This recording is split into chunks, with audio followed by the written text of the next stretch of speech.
Hello, I'm Isaac Hayes III, founder and CEO of Fanbase, and I'm here with a very important message. We are at a turning point in the Black community where we must have equity in the apps we use that scale to billions of dollars. But this time, we own the infrastructure, we own the culture, and we shape the future. And Fanbase is the future. Fanbase combines the free functionality of Instagram, TikTok, and YouTube into an all-in-one platform built for the evolution of social media and monetization. With over 1.4 million users, that's real proof that we are shifting the conversation of tech ownership and equity for creators. So right now, I want you to go to startengine.com/fanbase and invest today. The minimum to invest is $399. That gets you 60 shares of stock in Fanbase at $665 a share. This marks a turning point in Black ownership of social media. If we don't take this opportunity to own social media right now, we will always be customers to our own creations. And that can't go on. So once again, go to startengine.com/fanbase and invest today. We must own the platforms where our voices live, our stories matter, and where our culture drives the world. Thank you. Folks, Black Star Network is here. Hold no punches. I'm real revolutionary right now. Black power. Support this man, Black media. He makes sure that our stories are told. Thank you for being the voice of Black America, Roland. Stay Black. I love y'all. All momentum we have now, we have to keep this going. The video looks phenomenal. See, this difference between Black Star Network and Black-owned media and something like CNN. You can't be Black-owned media and be scared. It's time to be smart. Bring your eyeballs home. You dig?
Today is Tuesday, September 30, 2025, coming up on Roland Martin Unfiltered, streaming live on the Black Star Network. We are hours away from a federal government shutdown.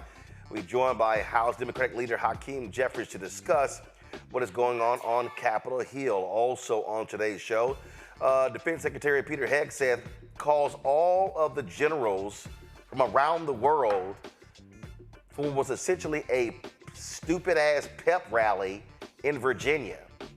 He made some stupid comments. Trump made some stupid comments. And it was a complete waste of time. Also, Republicans are targeting voters in Pennsylvania, claiming Democrats rigged a state Supreme Court election. That's a lie. We'll have an activist on to discuss that. Plus, our Black Star Network Marketplace will introduce you to the CEO of 5W Auto, a company revolutionizing car care with eco-friendly, water-saving products. Also, pastor out of Dallas speaks his truth about white nationalism in America. We'll hear from our fraternity brother, Pastor Brian Carter. It's time to bring the funk on Roland Martin Unfiltered on the Black Star Network. Let's go. He's got it. Whatever the miss, he's on it. Whatever it is, he's got the scoop, the fact, the find. And when it breaks, he's right on time and it's rolling. Best believe he's knowing. Putting it down from sports to news to politics. With entertainment just for kicks, he's rolling.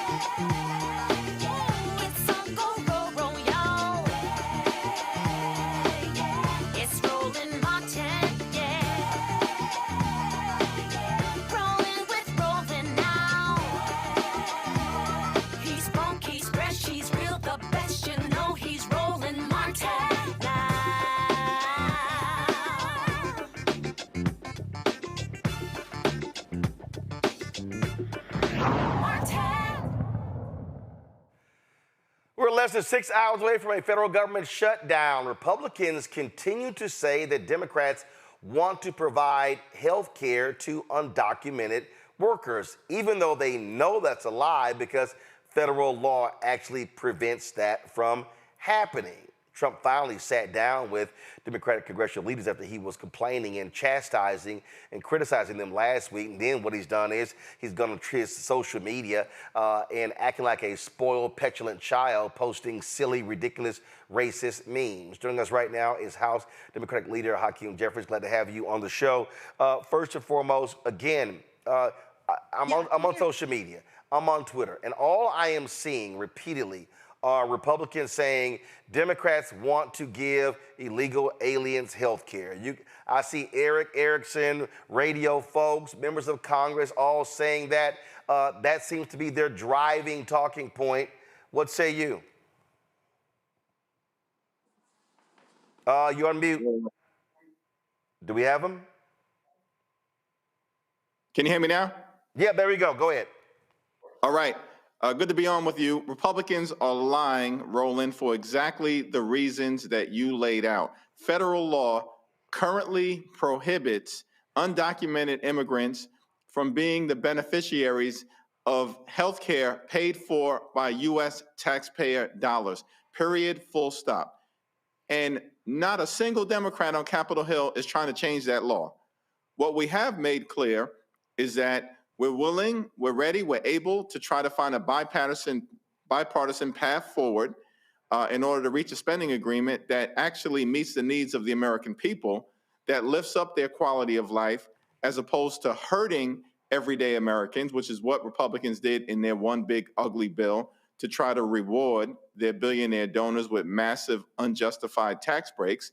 We're not willing to go along with that scheme moving forward, just like we uniformly opposed the one big ugly bill in the House and the Senate. But we are not going to support a partisan Republican spending bill that continues to gut the health care of the American people. In an environment where there's been an all-out assault on the health care of everyday Americans throughout this year, unprecedented in nature, Republican health care crisis, largest cut to Medicaid in American history, triggering a possible $536 billion cut to Medicare as well at the end of the year if Congress doesn't act. Their refusal to extend the Affordable Care Act tax credits, which is going to result in more than 20 million people in a matter of days receiving notices that their premiums, copays, and deductibles are going to skyrocket, and they're closing hospitals, nursing homes, and community-based health clinics because of the changes that were made in the one big ugly bill, which is now law, and the attack on health care. I saw a senator from Mississippi say that it's Democratic policies that are closing rural hospitals. And I'm sitting there going like, what are you talking about? I mean, we saw literally after the bill was passed, a hospital in Nebraska announced they were closing. And so it's amazing to hear them claim one thing when that is simply not the case. You had the entire healthcare system of Louisiana say to Speaker Mike Johnson, do not pass this bill or we are in danger. That's exactly right. But, you know, what I've learned over the years in terms of this version of the Republican Party, as you've consistently and authentically pointed out, Roland, one, facts don't matter, right? They'll lie with impunity, and that's what they're doing right now. Hypocrisy is not a constraint to their behavior. They'll say one thing and then do the other. And of course, they've come to the conclusion in the Trump era that their shamelessness is like a superpower. But they miscalculated in this particular instance. We're less than 6 hours away from a government shutdown, and they assumed that Democrats were going to blink. But we made clear from the very beginning, we're in the midst of an unprecedented assault on the health care of everyday Americans, and we're not going to go along to get along. And the reality is, if they want Democratic votes in order to get legislation over the finish line, then of course it's reasonable to conclude that Democratic values should be reflected in that legislation. And we've made the point. Cancel the cuts, lower the costs, save health care. That's the line in the sand that we've drawn fighting on behalf of the American people, because this Republican-created healthcare crisis is an assault on urban America, an assault on working class America, an assault on rural America, an assault on small town America, an assault on Black and brown communities all throughout America, and an assault on the heartland of America. And it's got to be reversed. So you're going to deal with the reality that, I mean, look, they are already trying to blame an impending shutdown on Democrats. Pew dropped their poll that showed this. Most Democrats disapprove of congressional leaders' job performance, while Republican approval of GOP congressional leadership spikes. And so the numbers are right here. Messaging is a huge part of this. And so what is the plan of action to actually drive this home, as opposed to being bludgeoned to death by Republicans saying it's all on you, it's all on Democrats, it's your fault, the government will shut down? Well, Republicans control the House, the Senate, and the presidency. Common sense suggests that how can it be the fault of Democrats when Republicans have complete control of government right now? That's illogical. It makes no sense. And the reality is, if Republicans were really interested in trying to resolve this issue in advance of this midnight deadline, then House Republicans would be here in Washington right now. Democrats are here in the House reporting for duty. Republicans are on vacation. Mike Johnson literally canceled votes that were previously scheduled to take place yesterday and today, and Republicans are scattered throughout the country and the world. Why? Because they have no interest in actually trying to fund the government. And most polling has shown consistently that the American people recognize who runs the government right now. Republicans have been firing thousands of federal workers throughout the year since January 20th. That's happening in the absence of a government shutdown. And there's no reason to believe that Democrats are actually going to be the party that bears the brunt of the blame. Yes, of course, the MAGA extremist base is going to follow along with anything that Donald Trump has to say. They probably believe that that AI video that he put out there yesterday was in part real. But the American people, those who have common sense, those who understand the realities of a country right now that is suffering from Republican control of government, will recognize that Democrats are on their side, fighting to protect their health care, and Republicans are the ones who've been gutting it throughout the entirety of this year and now are refusing to extend the Affordable Care Act tax credits, which is going to trigger these dramatically increased health care costs in an environment where America is already too expensive, the cost of living is too high, the Trump tariffs are making life more expensive for everyday Americans, and Republicans continue to refuse to do anything about it. Former White House advisor, staffer Dan Coe said this here: Dems are getting on shutdown messaging. We're blowing it. We need to fight. Here's what we could have done, like safe travel. Trump's mass firings could mean no TSA agents, no air traffic controls, no NTSB investigated crashes, no FBI to investigate crimes, no prisons to send anyone to because there'll be no correction officers, no weather people, no cancer researchers, no food inspectors, no Secret Service, all potentially in the chopping block. This list could be 100 times longer. We need to remove the leverage Trump keeps building. We need to stop getting rolled. This is absurd, and I'm sick of us ceding easy wins to Trump. What say you? Yeah, I don't even understand what this particular individual is talking about. We're not in a shutdown right now. Of course, we'll articulate the consequences as it relates to the shutdown that Donald Trump and Republicans will own. We certainly aren't in a position, nor should we ever, if the goal is to win the narrative, to articulate a laundry list of items to the American people, when in reality, the central defining issue of this fight is that we are protecting the health care of the American people. The American people know their health care is under assault. They care about it. They care about their quality of life. And they also care about, of course, the high cost of living in the United States of America. And the healthcare issue relates to these items directly, authentically, and viscerally. Speaker Mike Johnson was on CNBC. He actually said this. I'd love to get your response. Mr. Speaker, at that meeting yesterday, did they present, and I don't know how much you can talk about what went on, but did they give an entire the Democrats an entire wish list of things? Did they say they want health care for illegal immigrants and I don't know, funding, some TVs? They said we want all these things. Yes, and they put it in writing because remember they filed a counter proposal continuing resolution. We filed a 24-page clean CR. They filed a dirty CR as a counter proposal, included in it, and they brought this up at the meeting yesterday. They want to restore taxpayer-funded benefits, American taxpayer-funded benefits to illegal aliens, okay? We're not doing that. We got...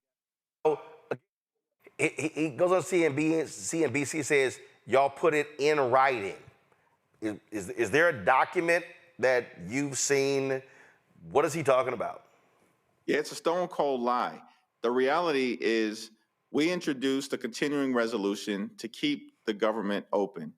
And that continuing resolution did three important things. One, it would cancel the Medicaid cuts, which are the largest cuts to Medicaid in American history and are going to be devastating to communities all across the country.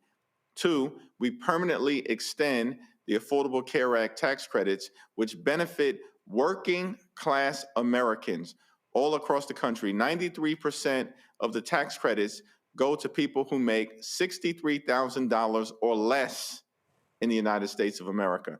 And third, there are accountability provisions to make sure that Republicans can't engage in an agreement that's bipartisan, that then is signed into law by President Trump, and then on the back end, they engage in rescissions to undo Democratic priorities and values that we believe will make a difference to the American people. We would be fools to ever enter into an agreement with them that then allowed them to back in that agreement by engaging in rescissions without Democratic votes. So there's a provision in the law that, of course, needs to change. That's our proposal. And I have no idea what Mike Johnson is talking about. But the reality is, because they don't have a defensible position, that's probably the reason why Donald Trump had no cameras in that Oval Office meeting, unlike any other high-profile meeting that he's done this year. They don't have a defensible position. They know we have them on the run. They know we're on the right side of the American people when it comes to fighting to protect their health care, as Barack Obama himself noted just a few days ago. And we're in this fight until we win this fight on behalf of everyday Americans. All right, Democratic Leader Hakeem Jeffries, we appreciate it. Thanks a lot. Thanks, man. All right, got to go to a break. We'll be right back. Roland Martin Unfiltered right here on the Black Star Network.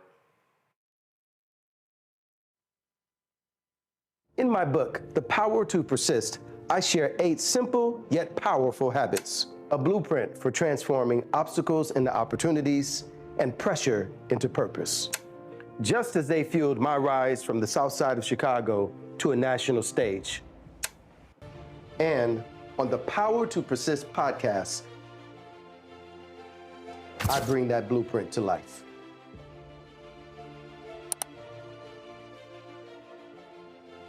They said the quiet part out loud. Black votes are a threat, so they erased them. After the Supreme Court gutted the Voting Rights Act in 2013, Republican legislatures moved fast. New voter ID laws, polling place shutdowns, purges of black voters from the rolls. Trump's Justice Department didn't stop it, they joined in. In 2018, his DOJ backed Ohio's voter purge system, a scheme that disproportionately erased black voters. Their goal, erase black votes and political power. Yeah, that happened. These are the kinds of stories that we cover every day on Roland Martin Unfiltered. Subscribe on YouTube and download the Black Star Network app. Support fact-based independent journalism that centers African Americans and the issues that matter to our community.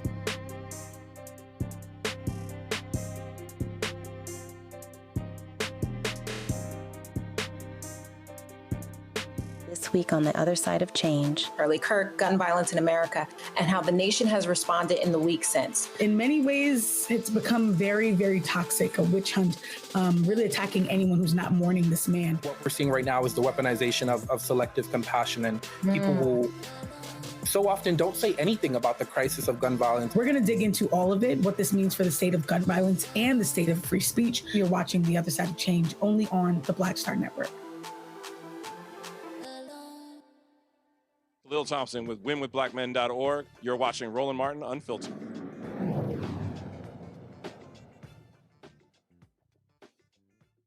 My panel, Dr. Mustafa Santiago Lee, former senior advisor for environmental justice at the EPA, joining us from D.C. Tyler McMillan, social justice leader and movement strategist. We'll be later joined by Dr. Larry Walker, associate professor, University of Central Florida, out of Orlando.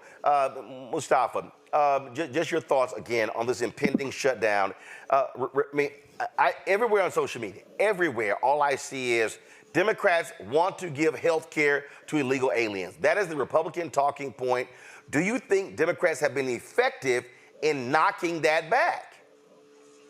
No, if they had been effective, we wouldn't be having this conversation now. And, I appreciate, Hakeem coming onto the show, Representative Jeffries coming onto the show and sharing, but they've got to do a much better job. The problem is that we never put a face on the issues that folks are talking about. So you can talk about the numbers, we can talk about there's 87 million people who are uninsured and underinsured in this country, but you got to bring it home. It's got to actually resonate with folks about who those individuals are, what they're going through, what they're losing, and why we should be focused on these issues. So they're just not doing what they need to do. Tyler, on that particular point there, Bishop William Barber always talks about this here. He says, you got to use impacted people. You've got to have the voices of impacted people. And so to Mustafa's point, he's right. You got to be able to show who these people are. And it can't just be a Washington, D.C. conversation. And again, every single time Republicans say this, look at my response would be lie, lie, lie. In fact, this is how I roll. If I was Democratic Leader Jeffries and my staff was monitoring that CNBC interview and Mike Johnson said that, I would have said, call the control room right now. Get me on the air while he's on the air so I can tell everybody he just lied. That, to me, is the kind of response, the rapid response that Democrats have to have in the moment. Not waiting for a news conference, not waiting for a tweet, but literally say, call the control room right now, put me on the air because he just lied.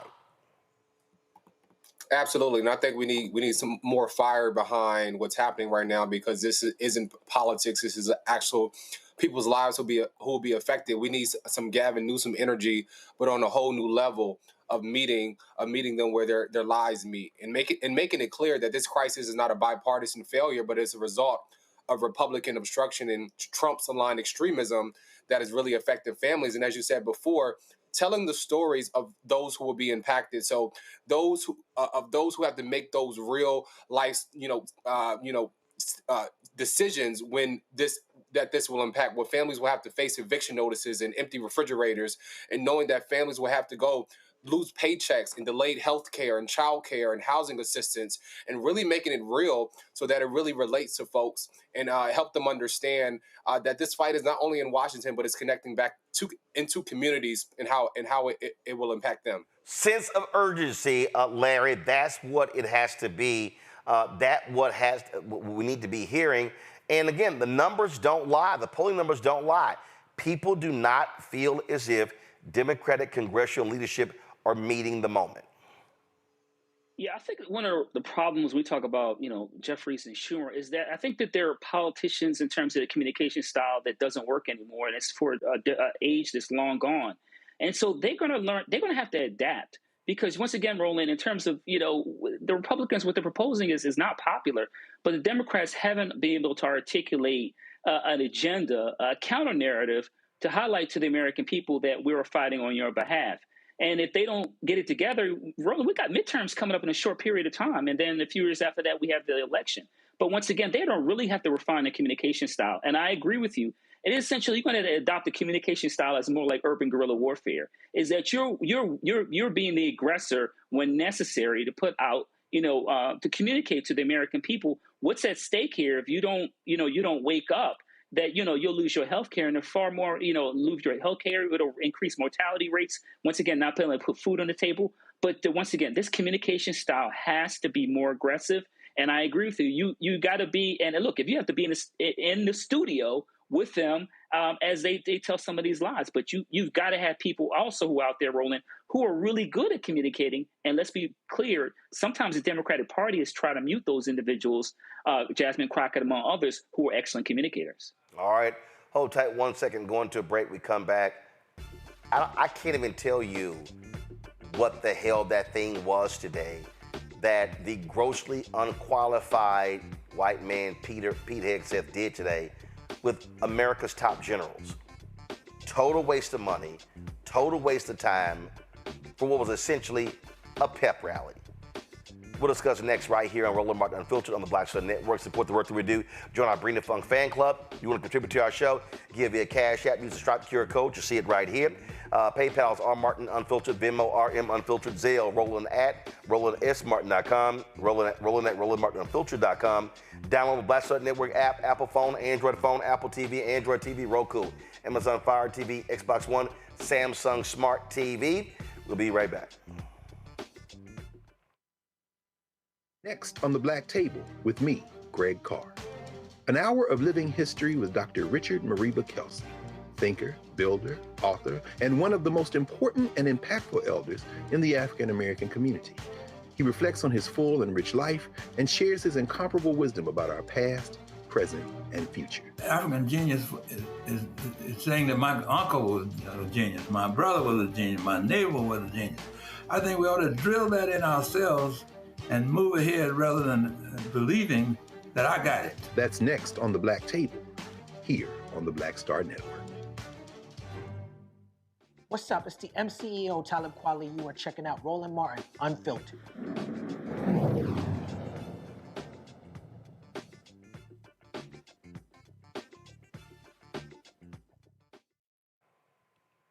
Something happened today that was essentially a pep rally.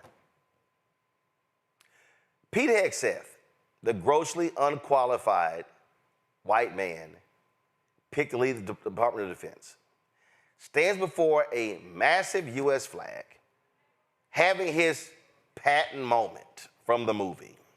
He's addressing the top generals in our military. Okay, let me explain something to y'all.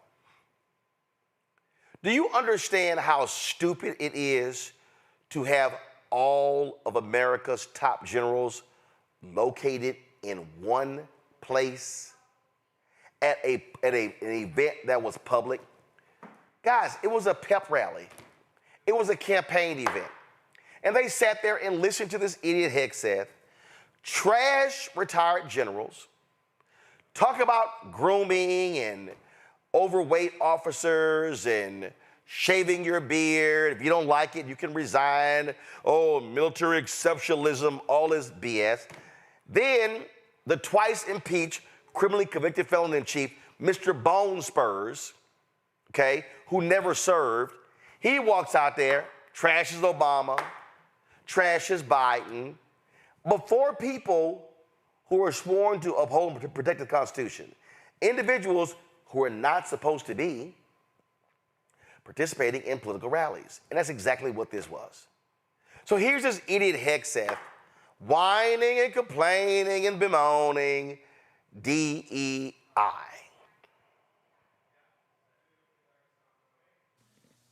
This administration has done a great deal from day one to remove the social justice, politically correct, and toxic ideological garbage that had infected our department, to rip out the politics.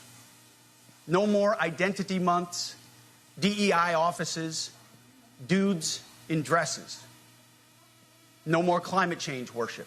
No more division, distraction, or gender delusions. No more debris. As I've said before, and will say again, we are done with that shit.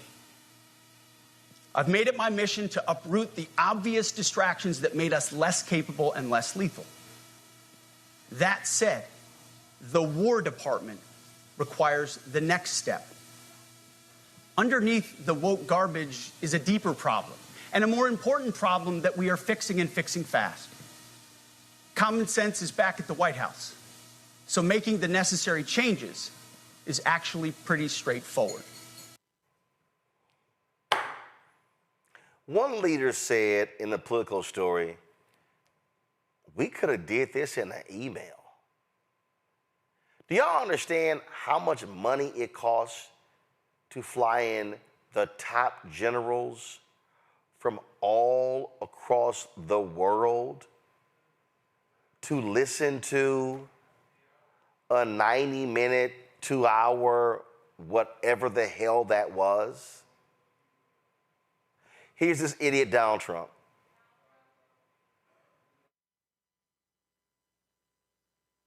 It was really a stupid person that works for him mentioned the word nuclear. I moved a submarine or two, I won't say about the two, over to the coast of Russia, just to be careful, because we can't let people throw around that word. I call it the N-word. There are two N-words, and you can't use either of them. Can't use either of them. And frankly, if it does get to use, we have more than anybody else. We have better, we have newer, but it's something we don't ever want to even have to think about. But when somebody mentions it, that submarine started immediately thereafter. And it's just lurking, but I'm sure we're not going to have to use it. But it's an amazing, it's undetectable, totally. Ours is, theirs isn't. Theirs are totally detectable. We can detect them easily. We go right to the spot.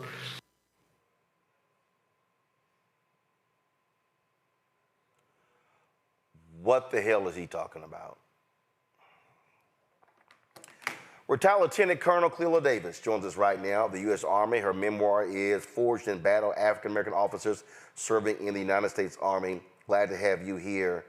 Glad to be here. I don't even know where to start from the sheer stupidity of what the nation's top brass had to endure in that pep rally. You want me to start? Go right ahead. Yeah. I mean, we have a gentleman who is the head of the Secretary of War, who was a captain and then, I understand, a major in the National Guard. He is talking to general officers, but he's speaking from the level in which he knows. He started talking about being a platoon leader, and he goes forward to being a platoon leader. So that's what he understands. He's talking to people who have put their lives on the line for this country for years and that are qualified to be general officers. So, of course, it was a pep rally. Nothing to be really upset about unless you want to get into the eaches of what he said. Well, this idiot is standing there, we're not the Chiarellis and the Millens, and you don't stand in front of generals and shit on previous chairmen of the Joint Chiefs of Staff and top leaders of America's military. People who folk in that room served with, served under, who they actually led. That to me was, that's not what you do with the military of the United States. Well, obviously, the whole intent was a bullying escapade. I mean, no leader brings their people forward to say, hey, I'm the leader, and now I'm going to show you something different, or we're going to do something different. Every Secretary of Defense, as well as now this Secretary of War, has an opportunity when he goes into his office to set up a national military strategy, which is in writing. And some of those very gentlemen that were in that office today will help him draft it. So the purpose of bringing everyone in front, for him to be in front of everyone and then let the world see it, is just, to me, it seems as though a little insecurity maybe for a young man who is really in some big shoes. Yeah, he's standing there. It was a television presentation. This is what I keep saying about these people. Everything is a TV show. That's all this was. That's all this was. This was, here I stand. I am the mighty Peter Hegseth, and I'm the Secretary of War leading the War Department, and sitting before me all of the people who work under me all of my generals. And Donald Trump has actually said before, my generals, when that's not how they should be referred to in this country. No, and this would be laughable if he didn't say other things that were even more important. First, the fact that he's calling the Department of Defense the Department of War is significant and should be significant to people in this country because the word defense is actually in the Constitution, and that we are sworn to protect and defend the Constitution. So the fact that he put war, which he has not explained to anyone as yet, why war replaced defense, is something we should be concerned about. But also, in his speech, he pointed out a number of, I don't know, during his diatribe, he pointed out a number of things that we should be focused on. One is when he singled out shaving as a requirement for being in the Army. Now, most of us know about pseudofolliculitis. Mostly African Americans or men with curly hair have it. And for him to require all of them to cut and shave, smooth shave, will impact some of them. But that's something that's also can be overcome if the right people get in and fix that problem with shaving bumps. The thing is, when you have someone young who doesn't know what leadership really is, other than what he read in a book, who hasn't been challenged like the men he had in the auditorium today, you might get this. Would be the same if we put a private in charge of the NCO Corps. They may have a lot of great ideas, but those ideas aren't necessarily practical for the war, the battlefield, or for any war that we may engage in this country. Now, I want to say I am a retired military officer, and he placed a few challenges there for me, but nothing that I would be afraid of. Physical fitness, I've been out of the Army 25 years, so you can imagine I was fit when I was in the Army. Women being able to do whatever job that he wants to put out there, he's going to be surprised. Because if we know our jobs and you have a standard, they are going to meet the standard, along with DEI. That is something that didn't come from the military. The military is apolitical. DEI came from something else. If they take it away, no one is going to boo-hoo taking that away. Because once the standard is set, soldiers and officers in the United States military are going to meet those standards. So this was a feel-good moment, and I appreciated seeing it. But I don't want anyone to be afraid that the military is in trouble, as long as he does what he says. He said it's going to be meritorious, that it's going to be based on merit. And that's what my book is about. Being the best, but not being awarded or rewarded according to merit. So if he does that, we're happy. This is a political story. Could have been an email. Officials balk at Hegseth's generals meeting. And in here, it said numerous defense officials were scratching their heads saying what the hell was going on. More like a press conference than briefing the generals, said one defense official. Could have been an email. 90 minutes, and it said it had the feel of a Hollywood production. Donald Trump comes out and tells these generals they can have a good time. The military code says you don't clap, you don't laugh, you don't speak, you just listen. I mean, that's also just what's so stupid here, okay? That, sure, there was a moment where some chuckled, some had went all sort of stuff, but anybody who understands the code of the military knows that when they're being addressed by the person occupying the White House, I don't call them the president, when they're being addressed by the Secretary of Defense, not Secretary of War, there's a code of conduct they are to abide by. Yes, the military and the officers in it are apolitical. So it didn't matter what party the president was as he stands there. I mean, I'm saying that we're going to follow the orders. We're going to fight the nation's wars. This is not new. So this was a presentation, from my perspective, watching it, for those two gentlemen to feel good about the positions they're in, and maybe for the secretary to assert some authority over people who have really earned their rank. Well, and also let's keep in mind, I mean, we were dealing with individuals who you've seen Hegseth fire a number of generals.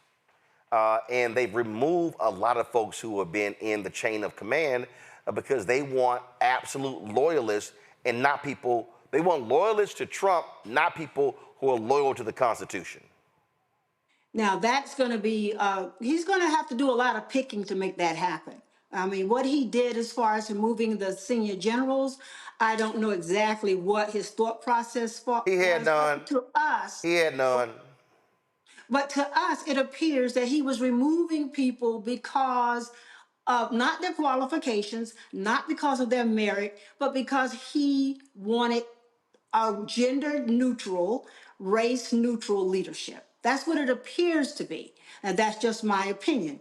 Of course, it's not going to, when it comes down to the military, you're not going to have an all of one anything military. The military needs diversity, even though it may not need DEI. The military needs women service members because we're not going to be able to round out the force without them. That has been tried before.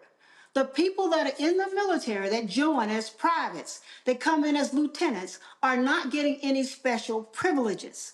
So a lot of what the secretary is saying is just rumor and I guess what he's trying to project. As I said before, DEI is not a military invention. We want everyone in the military to have equal opportunity, which is guaranteed by the Constitution of the United States. And we will execute the rules, the laws that are, and the orders of the president, because that's what they're sworn to do. Well, go ahead, sir. Well, I hope the message at the retirement ceremony of General Mark Milley, is ringing in the ears of every person. For folks who don't remember, this is what he said. We don't take an oath to a country. We don't take an oath to a tribe. We don't take an oath to a religion. We don't take an oath to a king or a queen or a tyrant or a dictator. And we don't take an oath to a wannabe dictator. We don't take an oath to an individual. We take an oath to the Constitution, and we take an oath to the idea that is America, and we're willing to die to protect it. Well, I certainly hope, first of all, many people said we knew exactly who he was talking about when he made those comments, and I certainly hope that troops, these generals, that if they are given, frankly, an unlawful order that does not abide by the Constitution, I hope that they will reject Hegseth or even Trump in that order. I believe that the officers, because they are sworn to an oath and we represent the people of this country, will do that. Well, I hope so. He's putting our military officers in a very difficult position, but that's what we're dealing with. Lieutenant Colonel Cleella Davis, I appreciate it. Thanks a lot. Thank you. Aggie Pride. All right, I'm going to go to my panel here. I tell you, Larry, it's to sit here and listen to that idiot was just, I couldn't imagine being one of those generals having to endure the sheer stupidity of Pete Hegseth talking about fitness and shaving beards. Roland, I think one of the things we had to contrast is former Secretary Austin and Hegseth. I think that's one. Second of all, I think people are missing something about this speech. It was very political. It was theater. But it's my belief that Hegseth is lining up to run for something, U.S. Senate or governor, et cetera, down the line. And I think that in a year or two, we'll find that out. But you're right. A lot of this speech didn't make any sense. You know, you watch it and you're trying to figure out exactly what is he talking about. And it could have been an email. And I think the other thing is not only the cost in terms of flying those individuals, in, but we really need to talk about the dangers in terms of the dangers it placed to the United States. You're taking individuals from various theaters throughout the world, and you're flying them into one place. I mean, it's like a Russia or a Chinese spy's dream. It makes absolutely no sense. But we have to, Americans really need to pay close attention to the language that's being used, that was used today. Because essentially, when you're not only in terms of, allegedly directing these generals and telling them what they should and shouldn't do. The other thing is with, President Trump is it seems really the language he's using about in terms of using the military in U.S. jurisdictions. And we're seeing that already, and we're going to see that increasingly. Another thing is when people keep talking about DEI, DEI includes veterans. So I work on a college campus. So when you talk about DEI program, that includes you as veterans. So and a lot of people don't always think about race and gender, but a lot of veterans, when it comes to programs, various programs like higher education and other places, they're included in those DEI programs. So when you keep talking about DEI programs, you're talking about veterans throughout the United States after they leave the U.S. military. No, when they say DEI, they mean black people. They mean brown people, Tyler. Exactly, and I think it's very dangerous. And I think, again, for black soldiers who have historically fought for freedoms that were denied at home, this right here is yet another reminder of that insult where our military is bending towards a white nationalist agenda. And I think it's very dangerous as we're talking about the politicization of our military, and I think it echoes an authoritarian government, which we are seeing day in and day out here in Washington. And as mentioned, our soldiers take an oath to the Constitution, not to political leaders.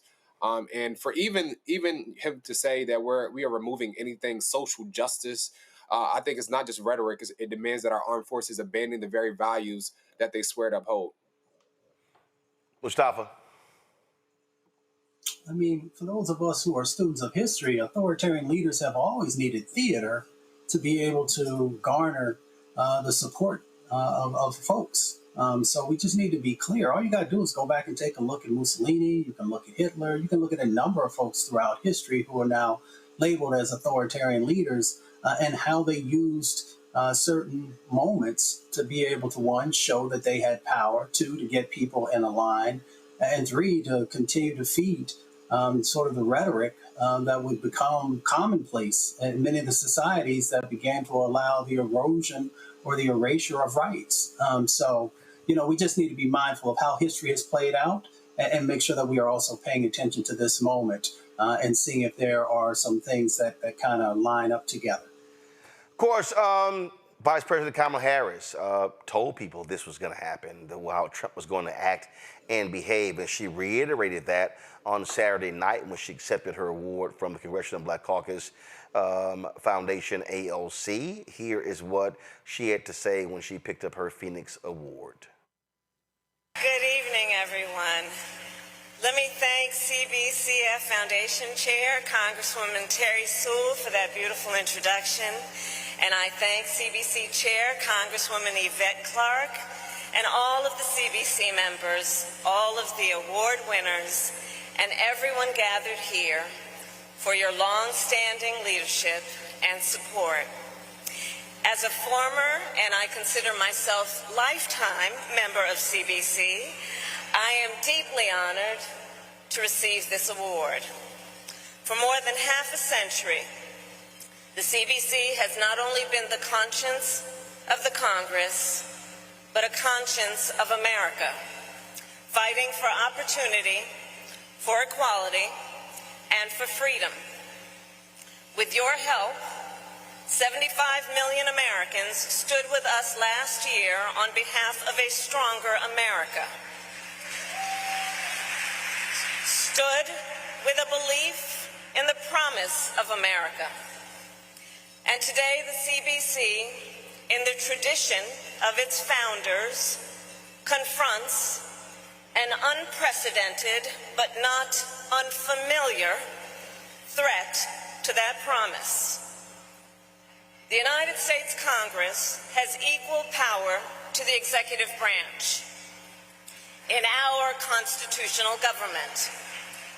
And your work, then, is more important than ever, especially as your colleagues bend the knee and fail to uphold their constitutional duty.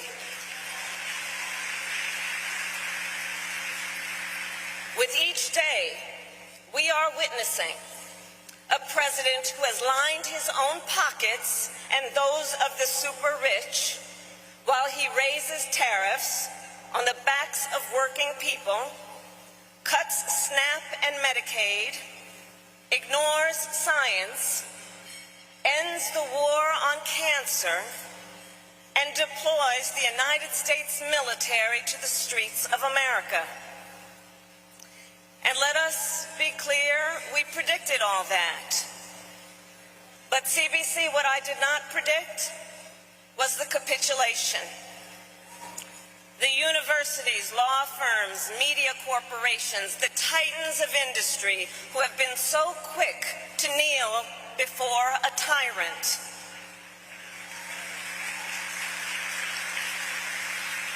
But I'll tell you who refuses to capitulate: the people.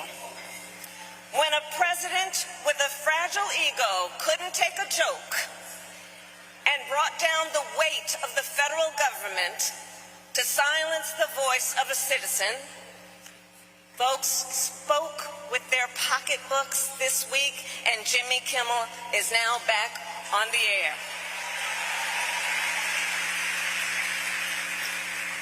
And when Dr. Jamal Bryant issued a call to speak with your pocketbooks, the power of the people was also demonstrated.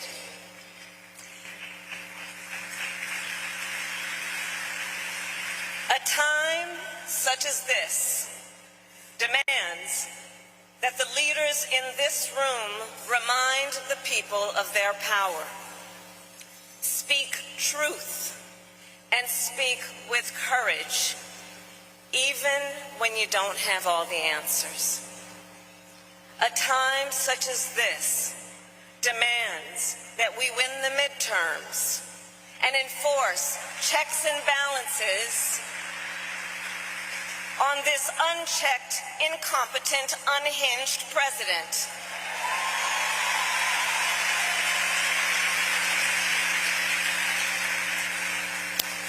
Yesterday, I had the joy of visiting students at my alma mater, Howard University. You know. And while I was there, I remembered when I was their age, I got to Howard when I was 17. When I was their age, Ronald Reagan was president. And the extreme right wing was hatching the long-term agenda that is being swiftly implemented today, enhanced today by propaganda and misinformation. And recall, they played the long game, working for decades to take over state houses, gerrymander districts, stack the Supreme Court, and create the radical blueprint currently being used by this administration. As I have written, the current president is their vehicle, but the road was paved over decades by a hot and pungent brew. Ronald Reagan's celebrity, the belligerent discourse of Newt Gingrich, and the nativism of Pat Buchanan. CBC, we have some deep work to do. And first I would offer, we must prioritize immediacy. Focus on the immediate issues that people face, like the rising cost of groceries, housing, and childcare.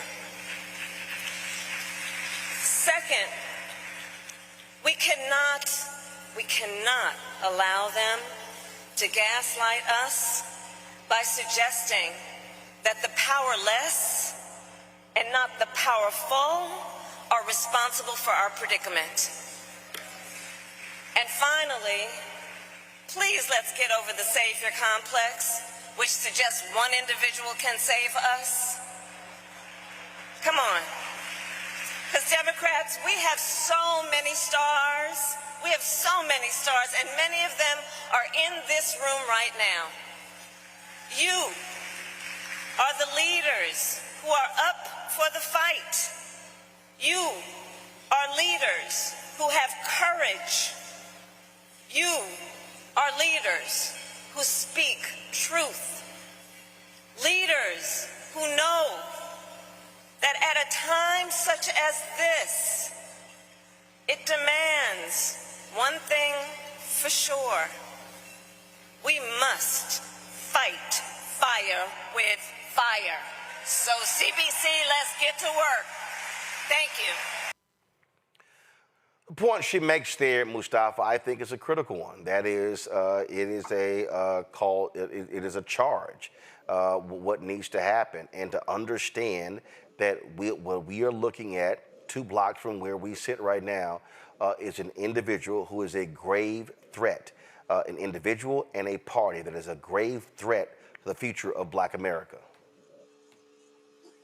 Yeah, without a doubt. You know, I often use the phrase, you have power unless you give it away. You know, we've got to make sure that we are actually helping to build power. So the vice president talked about, you know, a multitude of leaders are needed. You know, our dear sister Ella Baker often, you know, made sure that we understood that there's not just one person who has a responsibility, but that also means that we have to have an understanding of the dynamics and the needs that exist inside of our communities. And all the folks that are sitting in that dinner, I hope that they are actually spending time on the ground with folks. So yes, we have this threat that's going on, but we have to build up our people and make sure they understand that each and every one of us is a leader and that we can make change in our own communities. And then by coming together, we can build, you know, this coalition that is so necessary.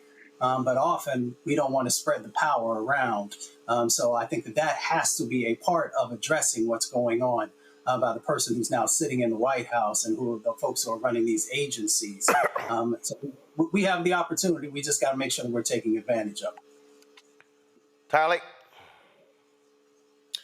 Yeah, I would also say it's something that, you know, everyone in that room, you know, all knows. And I think the strategy is how we take that out of that room, but take it to communities so they're able to understand and comprehend that this is a reminder to us all that our resistance must be paired with vision, and we must have people who aren't scared to fight fire with fire, because we all know that fear exists, but it does, and we know it's real. But because we have to understand that we move with that fear in service of something that's bigger, that we know that we're fighting for, that we know that we're fighting for freedom and liberation for all Black people. We deserve not only to survive, but to thrive. And in order to do that, it requires an unafraid leadership, willing to dream, to act out boldly, and to stand 10 toes down. But it requires us to move not only in those spaces, but take it back to the community, to those who may not, you know, hear that type of conversation every single day. Larry? Roland, really quickly here. She said something that I think a lot of people miss, and she made the connection between Newt Gingrich, she mentioned him, the contract with America, she didn't say that, and Project 2025. For folks who don't understand how we got here, go back and look at the contract with America. She mentions a few of the Pat Buchanan, et cetera. It's been building to this. We didn't just arrive here. Newt Gingrich and the Gingrich Revolution is part of how we got to Project 2025. So I encourage people to go out and check out some of the, you know, go back and look at the contract in America and impact on, you know, policy in the United States. And remember that, you know, Black people have, you know, encountered challenges like this in the past, and the CBC has always led the way. And we need to continue to see them to reach those heights again. Absolutely. All right, folks, got to go to a break. We come back. Republicans lie about a Supreme Court seat in Pennsylvania. We'll discuss that next. Also, man, did Congresswoman Jasmine Crockett clap back on Byron Donalds to his face about his youthful indiscretions. And Dallas pastor Brian Carter weighs in on white Christian nationalism here in the United States. You're watching Roland Martin Unfiltered right here on the Black Star Network. In my book, The Power to Persist, I share 8 simple yet powerful habits, a blueprint for transforming obstacles into opportunities and pressure into purpose. Just as they fueled my rise from the South Side of Chicago to a national stage. And on the Power to Persist podcast, I bring that blueprint to life.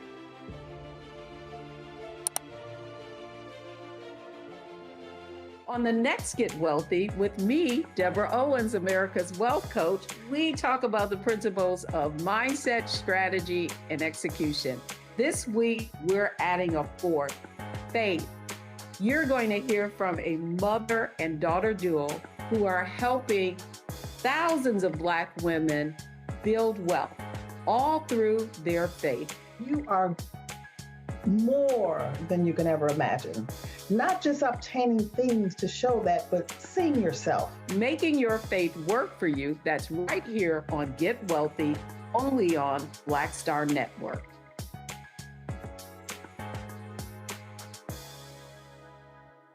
Hello, I'm Paula J. Parker. Truly proud of the Proud Family. I am Tommy Davidson. I play Oscar on Proud Family, Louder and Proud. Hi, I'm Jo Marie Payton, voice of Sugar Mama on Disney's Louder and Prouder, Disney Plus. And I'm with Roland Martin on Unfiltered.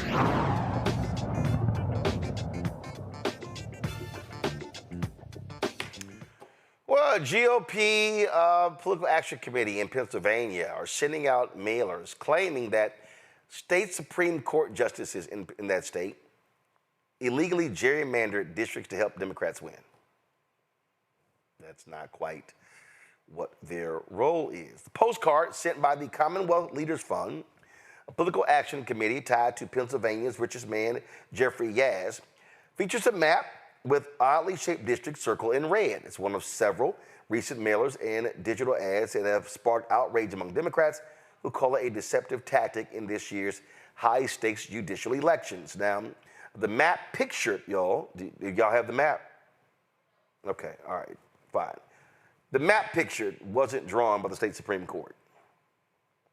Who drew it?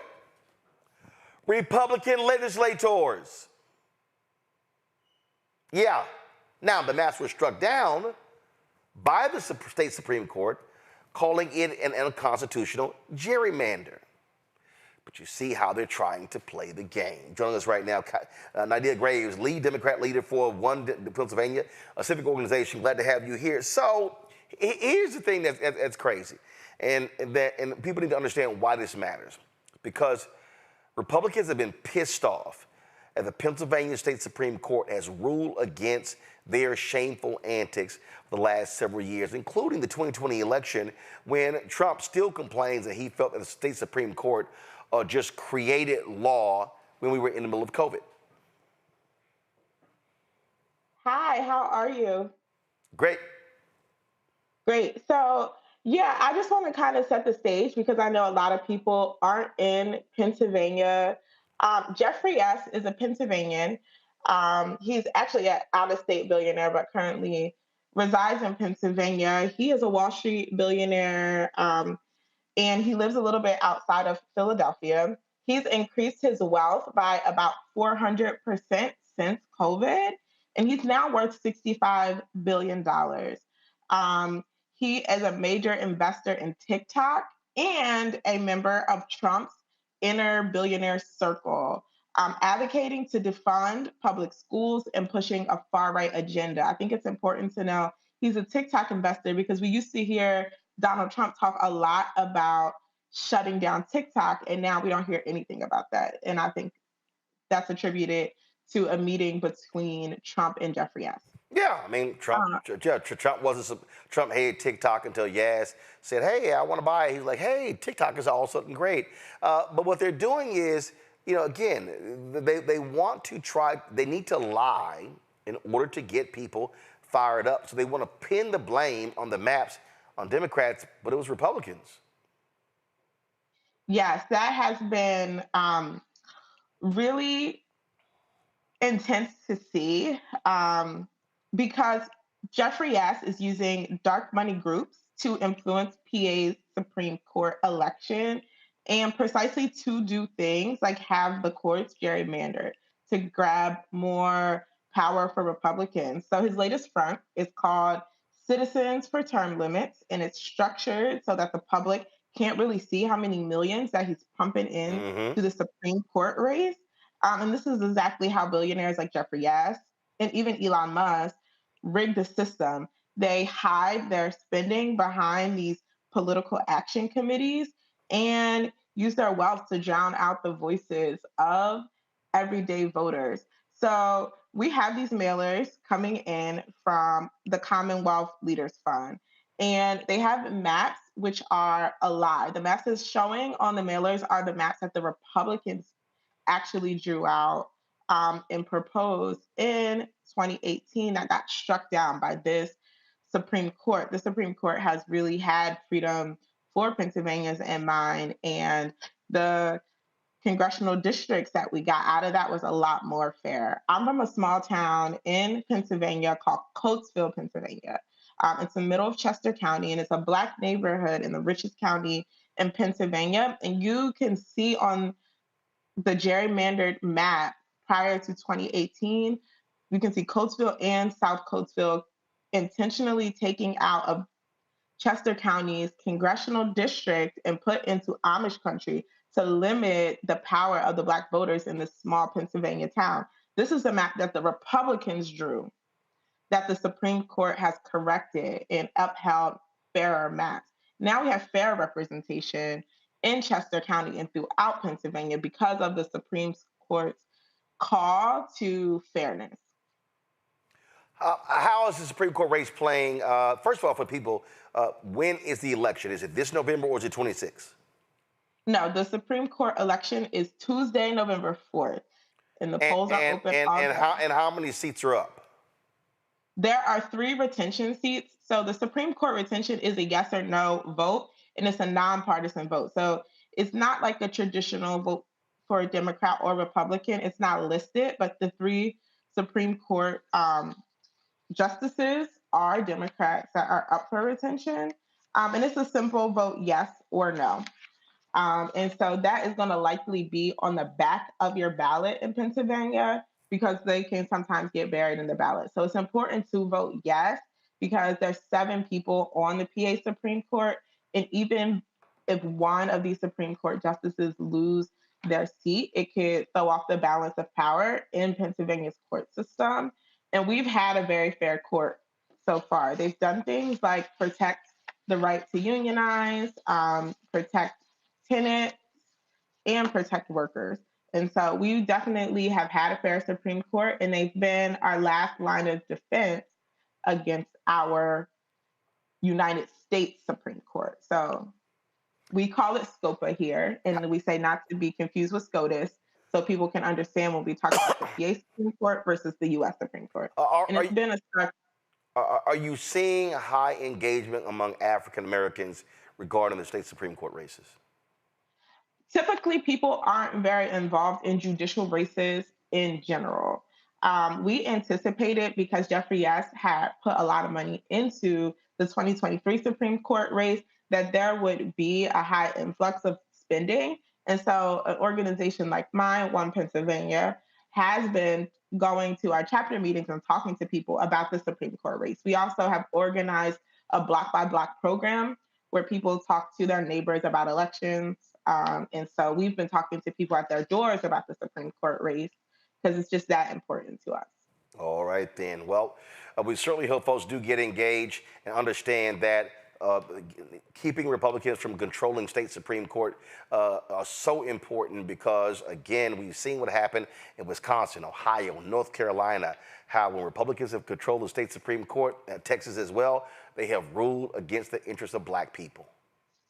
Absolutely. And I think what happened in Wisconsin, Elon Musk made that the most expensive judicial race in United States history. And Musk said specifically that he was interested in redistricting in Wisconsin, and that's what got him involved in the race. We see what's happening in Texas, and we know that this is billionaires' playbook to take a lot of the money and continue to have wealth disparity. They want to have so many courts and no checks and balances so they can continue to deregulate, to privatize, and make sure that specifically poor and working class Black people do not have power in this country.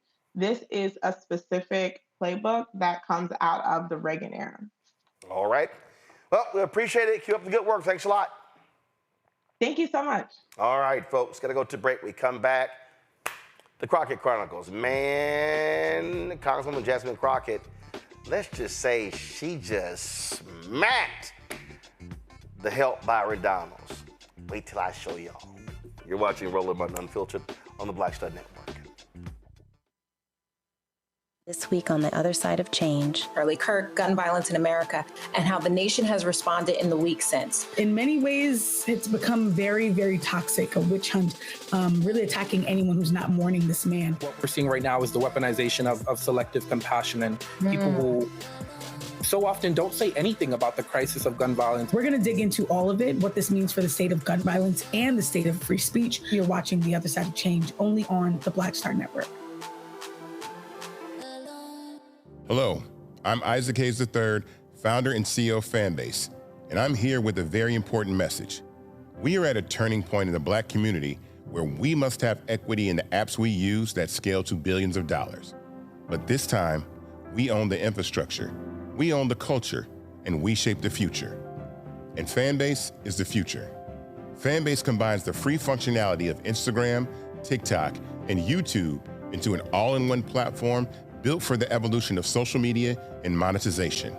With over 1.4 million users, that's real proof that we are shifting the conversation of tech ownership and equity for creators.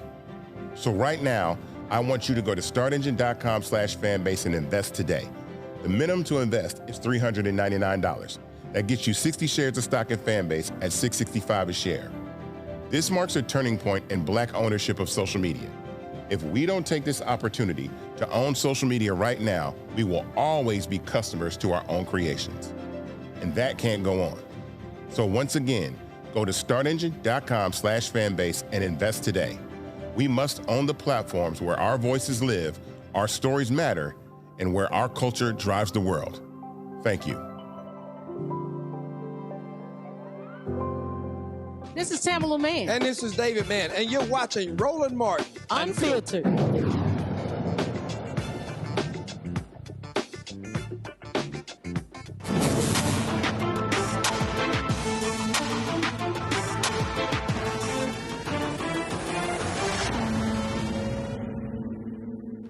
All right, folks. So when Congress was voting on the this D.C. bill that dealt with the issue of crime, was introduced by Florida Congressman Byron Donalds. He took to the floor of the House to share why he thought this bill should be passed. Well, Congresswoman Jasmine Crockett, let's just say she had a few words for him, saying, you're mighty hypocritical, Byron. Here's what he said, and then what she said. Thank you, Mr. Speaker. I rise today in strong support of my bill, H.R. 4922, the D.C. Crimes Act. Now, in reference to what the gentleman was just talking about, Article 1, Section 8, Clause 17 of the United States Constitution is quite clear. It grants Congress the power to exercise exclusive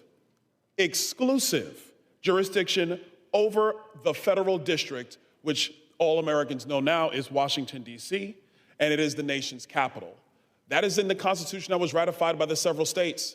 Congress does have the constitutional authority to regulate activities within the federal district. So when it is said that somehow Congress is now eroding local control, that is simply not true. Any local powers by the D.C. City Council have been granted to the D.C. City Council by Congress. And Congress is the seat of authority when it comes to the federal enclave. It was also talked about Florida's laws. Well, let's be very clear. Florida has established itself as a beacon of law and order and making sure that our citizens are safe throughout all of our jurisdictions. So if there are some abilities for some measures of flexibility, Florida has proven beyond a shadow of a doubt that it knows how to keep its people safe. Very different with respect to the D.C. City Council and with respect to crime, escalated crime here in the nation's capital. Our great nation's capital has been plagued by violence, destruction, disorder for far too long, and decades of weak pro-crime leadership has turned this once great city into a dystopia.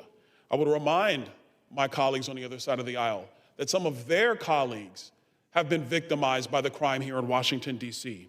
Rather than prioritizing the safety of law-abiding and protecting the lives of innocent residents and visitors, district officials have actively facilitated dysfunction and chaos through their progressive soft-on-crime policies. Instead of addressing the clear epidemic of youth crime in the city, the DC City Council increased the age of youth offenders to individuals 24 years old and younger, meaning fully grown legal adults in the District of Columbia can receive sentences meant for children.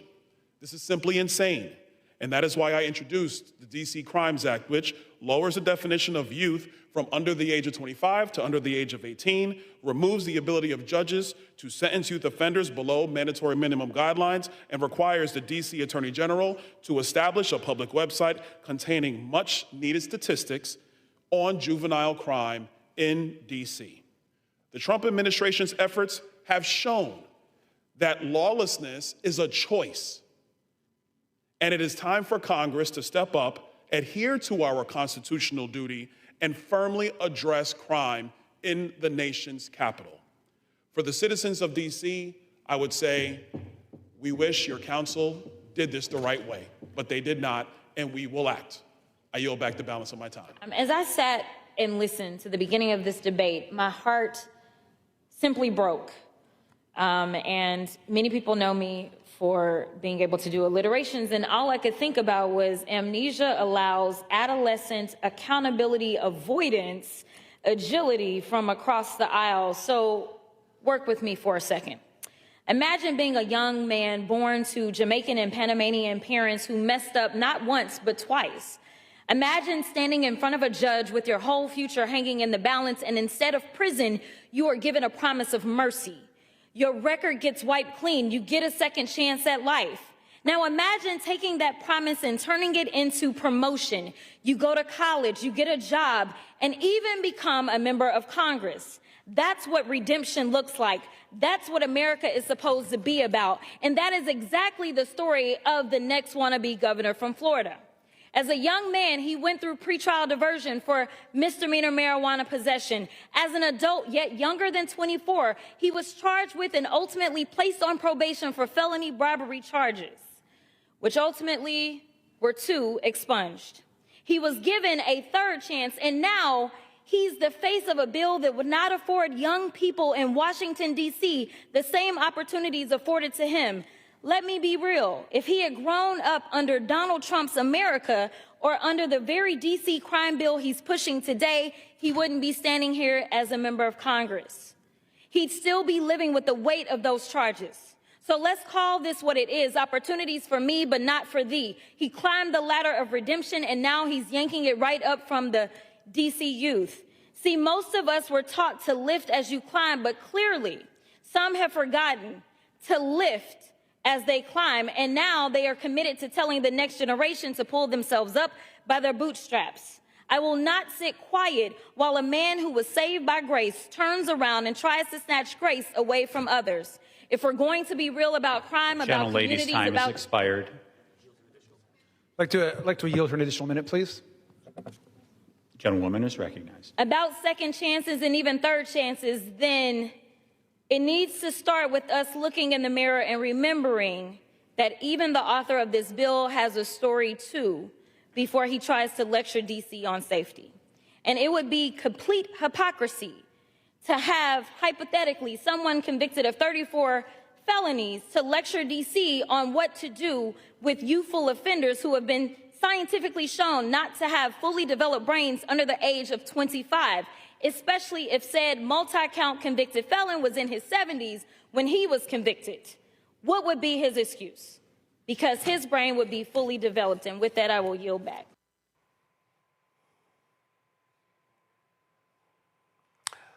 Well, Tyler, seems like somebody had to remind Byron Donalds about his past and saying, hold up, player.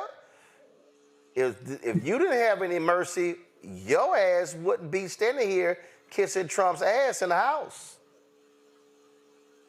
Absolutely, as the saying go, she ate that with left no crumbs behind. And I think it's very clear that the same folks who go around arguing about crime is the same ones who it's on the menu per se. Like, and it's just crazy to me how clownish Byron Donalds is. And instead of trying to tell DC what to do, first and foremost, I would say free DC, DC statehood. And I totally agree with Congresswoman Crockett's righteous anger, because true community safety is investing in the Breathe Act, investing in violence prevention and mental health and economic opportunity. And yet this Congress is doing the exact opposite, but trying to patrol and control what the citizens of DC and what safety means to them. And so I totally agree. And Congresswoman Crockett, yeah, she ate that. She clocked this tea. I mean, Larry, I mean, you can't make this up, how hypocritical the help Byron Donalds is to stand there knowing full well what he did before he turned 18. And Roland, I'm glad she highlighted that. I knew this story and have known about it, obviously, being in the state. And listen, this goes back to my point about communication style. You see the way she dissected him, roasted, and then put him in the oven and left him in there.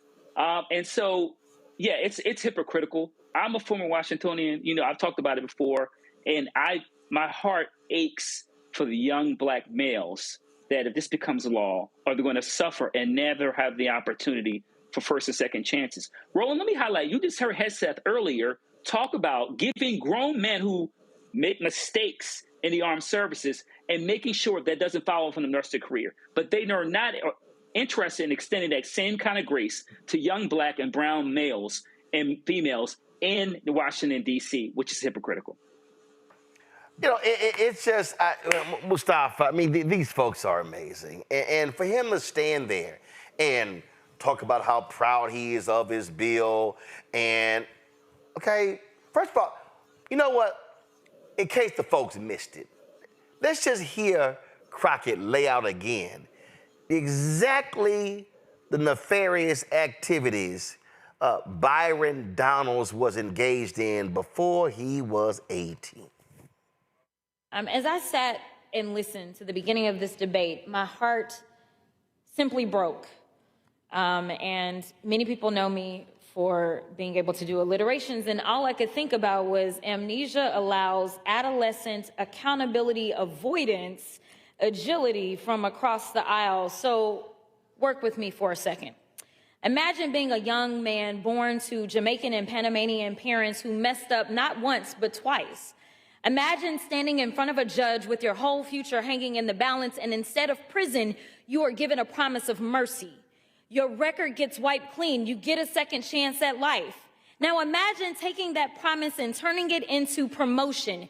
You go to college, you get a job, and even become a member of Congress. That's what redemption looks like. That's what America is supposed to be about. And that is exactly the story of the next wannabe governor from Florida.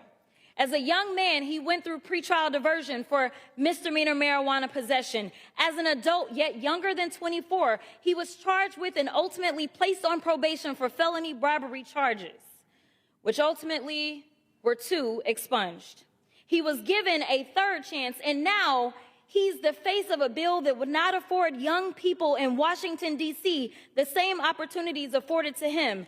Let me be real. If he had grown up under Donald Trump's America or under the very D.C. crime bill he's pushing today, he wouldn't be standing here as a member of Congress. He'd still be living with the weight of those charges. So let's call this what it is, opportunities for me, but not for thee. He climbed the ladder of redemption, and now he's yanking it right up from the D.C. youth.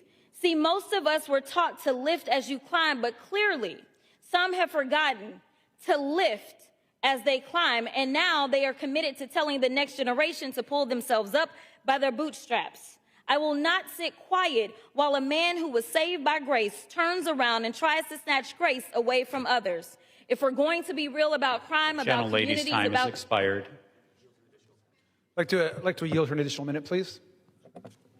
Gentlewoman is recognized. About second chances and even third chances, then it needs to start with us looking in the mirror and remembering that even the author of this bill has a story too before he tries to lecture D.C. on safety.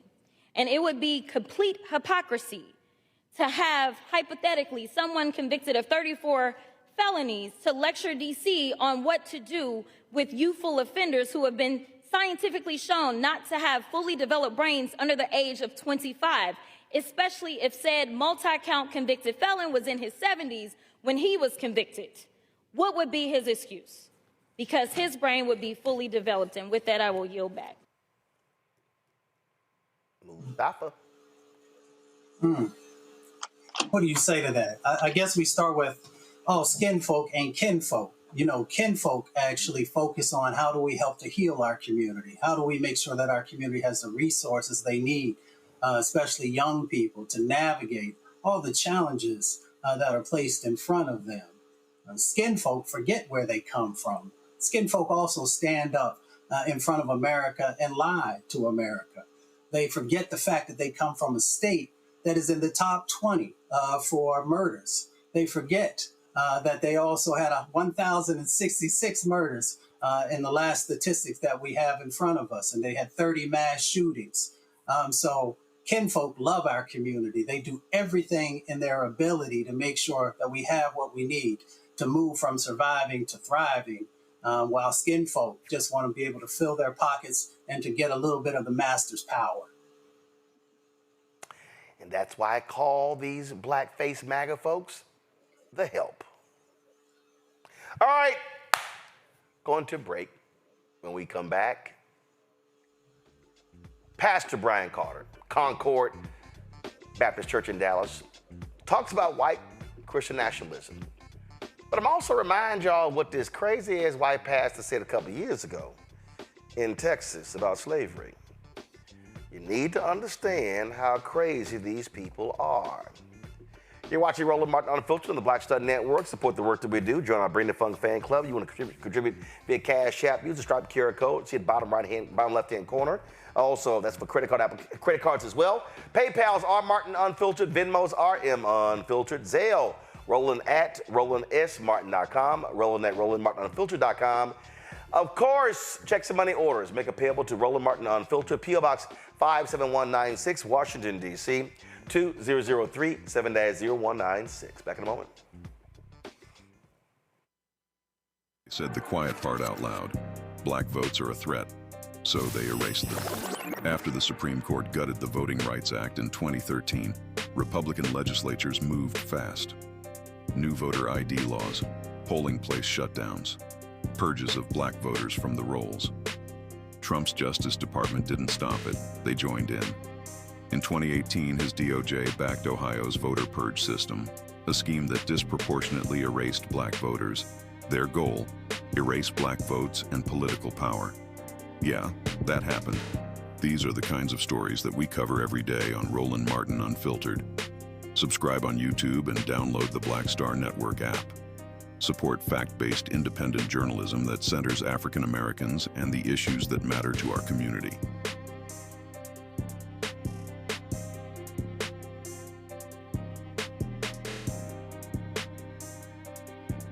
This week on the other side of change. Charlie Kirk, gun violence in America, and how the nation has responded in the week since. In many ways, it's become very, very toxic, a witch hunt, really attacking anyone who's not mourning this man. What we're seeing right now is the weaponization of selective compassion, and people will so often don't say anything about the crisis of gun violence. We're going to dig into all of it, what this means for the state of gun violence and the state of free speech. You're watching The Other Side of Change only on the Black Star Network. Next on the Black Table with me, Greg Carr. An hour of living history with Dr. Richard Mariba Kelsey, thinker, builder, author, and one of the most important and impactful elders in the African American community.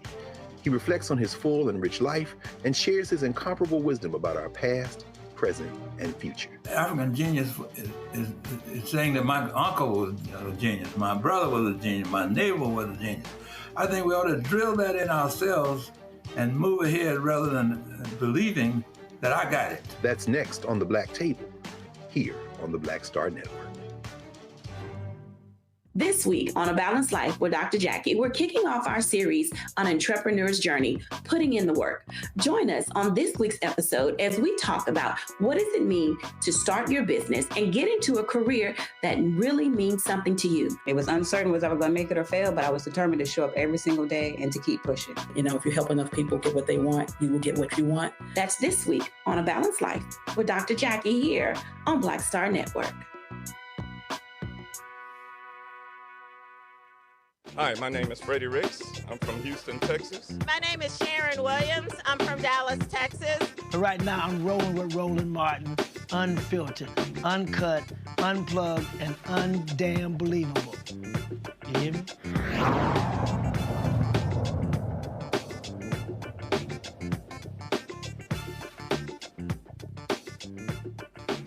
All right, you've got some really racist white preachers out here.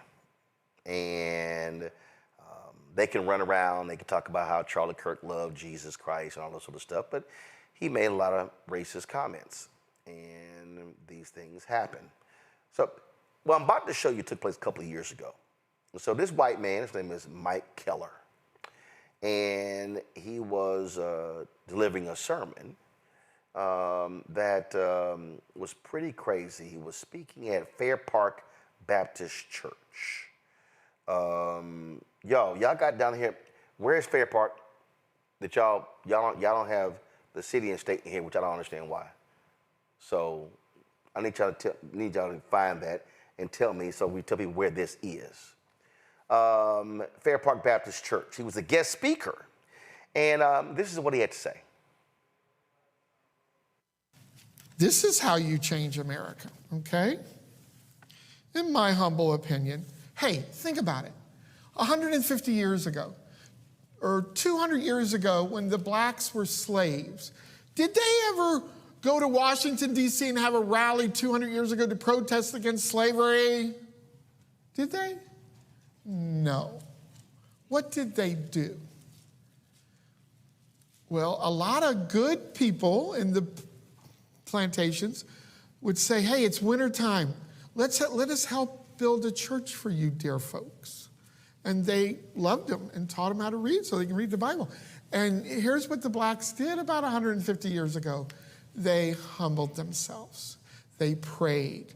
They sought God's face and they turned from their wicked ways. And God made slavery illegal through several white presidents, right? It worked, didn't it? They didn't protest. Maybe there's a place for protest, I don't know, but there's sometimes that was a wise pastor that warned his flock. Okay, did he say did the slaves not lead a protest? Run it again. This is how you change America, okay? In my humble opinion. Hey, think about it. 150 years ago, or 200 years ago, when the blacks were slaves, did they ever go to Washington, D.C. and have a rally 200 years ago to protest against slavery? Did they? No. What did they do? Well, a lot of good people in the plantations would say, hey, it's wintertime. Let us help build a church for you, dear folks. And they loved them and taught them how to read so they can read the Bible. And here's what the blacks did about 150 years ago. They humbled themselves. They prayed. They sought God's face and they turned from their wicked ways. And God made slavery illegal through several white presidents, right? It worked, didn't it? They didn't protest. Maybe there's a place for protest, I don't know. But there's sometimes that was a wise pastor that warned his flock. The church released this statement. Fair Park Baptist Church affirms that racism and slavery are wrong, sinful, and violate the scriptures. As a part of our faith, we would never condone slavery or tolerate any kind of prejudice against people of color. Did y'all hear anybody in that church object? No. Did y'all see what I'm saying? See, this is what we're talking about here. Did nobody object in the church? Did nobody say, that's some nonsense you saying right here? Y'all see what I'm talking about? So this is, when we're talking about white Christian nationalism, this is exactly what we're talking about. This is the stuff that gets preached. Now, Fair Park Baptist Church, y'all, is located in Fort Worth, Texas. What's Fort Worth, Texas? It's the last major county in Texas that's a red county. Okay? So we see these things, we hear these things over and over and over again. So here's Pastor Brian Carter. He leads Concord Baptist Church in Dallas. He was speaking in Tulsa a couple weeks ago, talking about white Christian nationalism. Listen.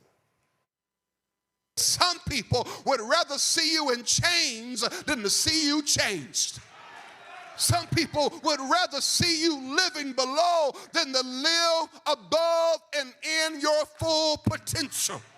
Some people don't want to see you free, don't want to see you liberated, don't want to see you living in all the power and the potential that God has called you to have on your life. And sad to say, sometimes your own family can't see all that God has called you to do.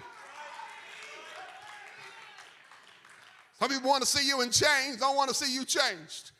You don't believe me? Looking around at the current administration. It's trying to put us back in chains, trying to take us back to pre-civil rights era. They are fighting every legislative gain that we've made over the last 70 years, trying to limit economic opportunities, eliminating DEI and other opportunities for us to get at the table, trying to limit freedom of speech, trying to limit the Fair Housing Act, trying to limit and do voter suppression, trying to minimize and water down the vote of black people. There they are, trying to remove every gain that we've made and then have the nerve to talk about merit and put the most unqualified, disqualified people and cronies in position, talking about you're doing merit. You talk about they want to see us in chains. They don't want to see us chained. They are trying to limit everything that we've gained over 70 years, trying to take us all the way back by whitewashing history, saying slavery benefited us. Listen, we were already benefited in Africa. Black excellence is not something new. Your white supremacy didn't bless us. We were blessed by God from the foundations of the earth. They want to put us in chains, not see change. But what they don't know, we not new to this, we true to this. And we will show up, we will strategize and mobilize and educate and vote. We will not have it. The more you hold us back, the more we'll rise up.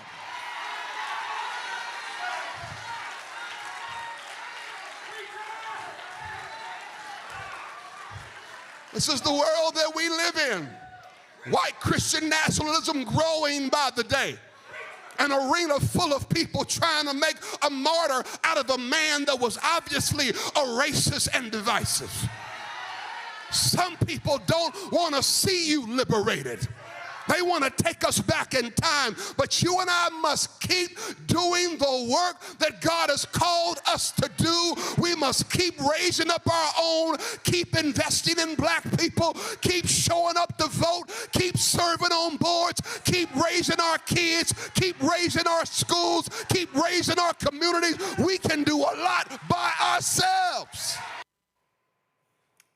The reason this is so important, and the reason we are showing y'all, and let me be real clear, all y'all are out there, if your pastor has been speaking on white Christian nationalism, send us an email. Go to RolandSMartin.com, click contact, and send us an email. Y'all can send us the clip, y'all can send us all of that. But I need you to understand, we're showing this for a reason, because we need more and more and more preachers who are speaking against white Christian nationalism. You need to understand what is going on. You need to be aware of how pervasive this is. You need to understand and watching out for what's happening. You had so many people, Larry, who were posting things such as, well, if your pastor didn't say anything about Charlie Kirk, you should leave that church. And really what they were talking about, this was the Sunday after he was shot and killed, if he wasn't praising Charlie Kirk. You had some black folks who were posting on social media that they left some churches because you had some white pastors, the game that they were playing. But we need to understand what these people are doing and why they are doing it and what they're trying to do. They are absolutely mixing Christianity and MAGA politics together. And they're trying to position this whole thing as if the people who are lovers of Christ can only be MAGA. Charlie Kirk literally said, you cannot be a Christian and be a Democrat. You have that crazy MAGA preacher out of Tennessee who literally said, if you are in this church and you vote for a Democrat, get out right now. This is who these people are, and we must understand this is their agenda. These people have attempted to distort the gospel, Roland. Let's be clear about that. And for people watching, let's remember, we talked about this intersection of violence and white Christian nationalism. The KKK is a great example. And throughout history, we that pastor in Fort Worth who talked about, talk about our formerly enslaved ancestors as if they didn't matter, and also be connected to the white savior concept. But the reality is that these folks will continue to use religion as a tool to beat black folks with. And that's the bottom line. And, Roland, I was raised AME, and I'm used to hearing, pastors going to pulpit and talk truth to power. And so we need to continue to do that. We need all black leaders, whether it's Christian or Muslim, et cetera, to highlight the hypocrisy we're seeing in the United States and the danger it is to black folks in this country. Because what we're going to see over the next couple months and years is more extreme violence, and we need to be prepared for that. But you can't use religion, particularly Christianity, as a shield when, once again, like I said, you're using it as a tool to harm black folks. Look, Mustafa, we dropped a video on our YouTube channel. We dropped it 3 weeks ago. I was in the Jeffrey Osborne Celebrity Golf Classic, and the video is Black Pastors Torch Unsettling Sanitization of Kirk's Hateful Legacy. We've already crossed 1 million views on that particular video. Come on, switch. We already go. We crossed 1 million views on that video.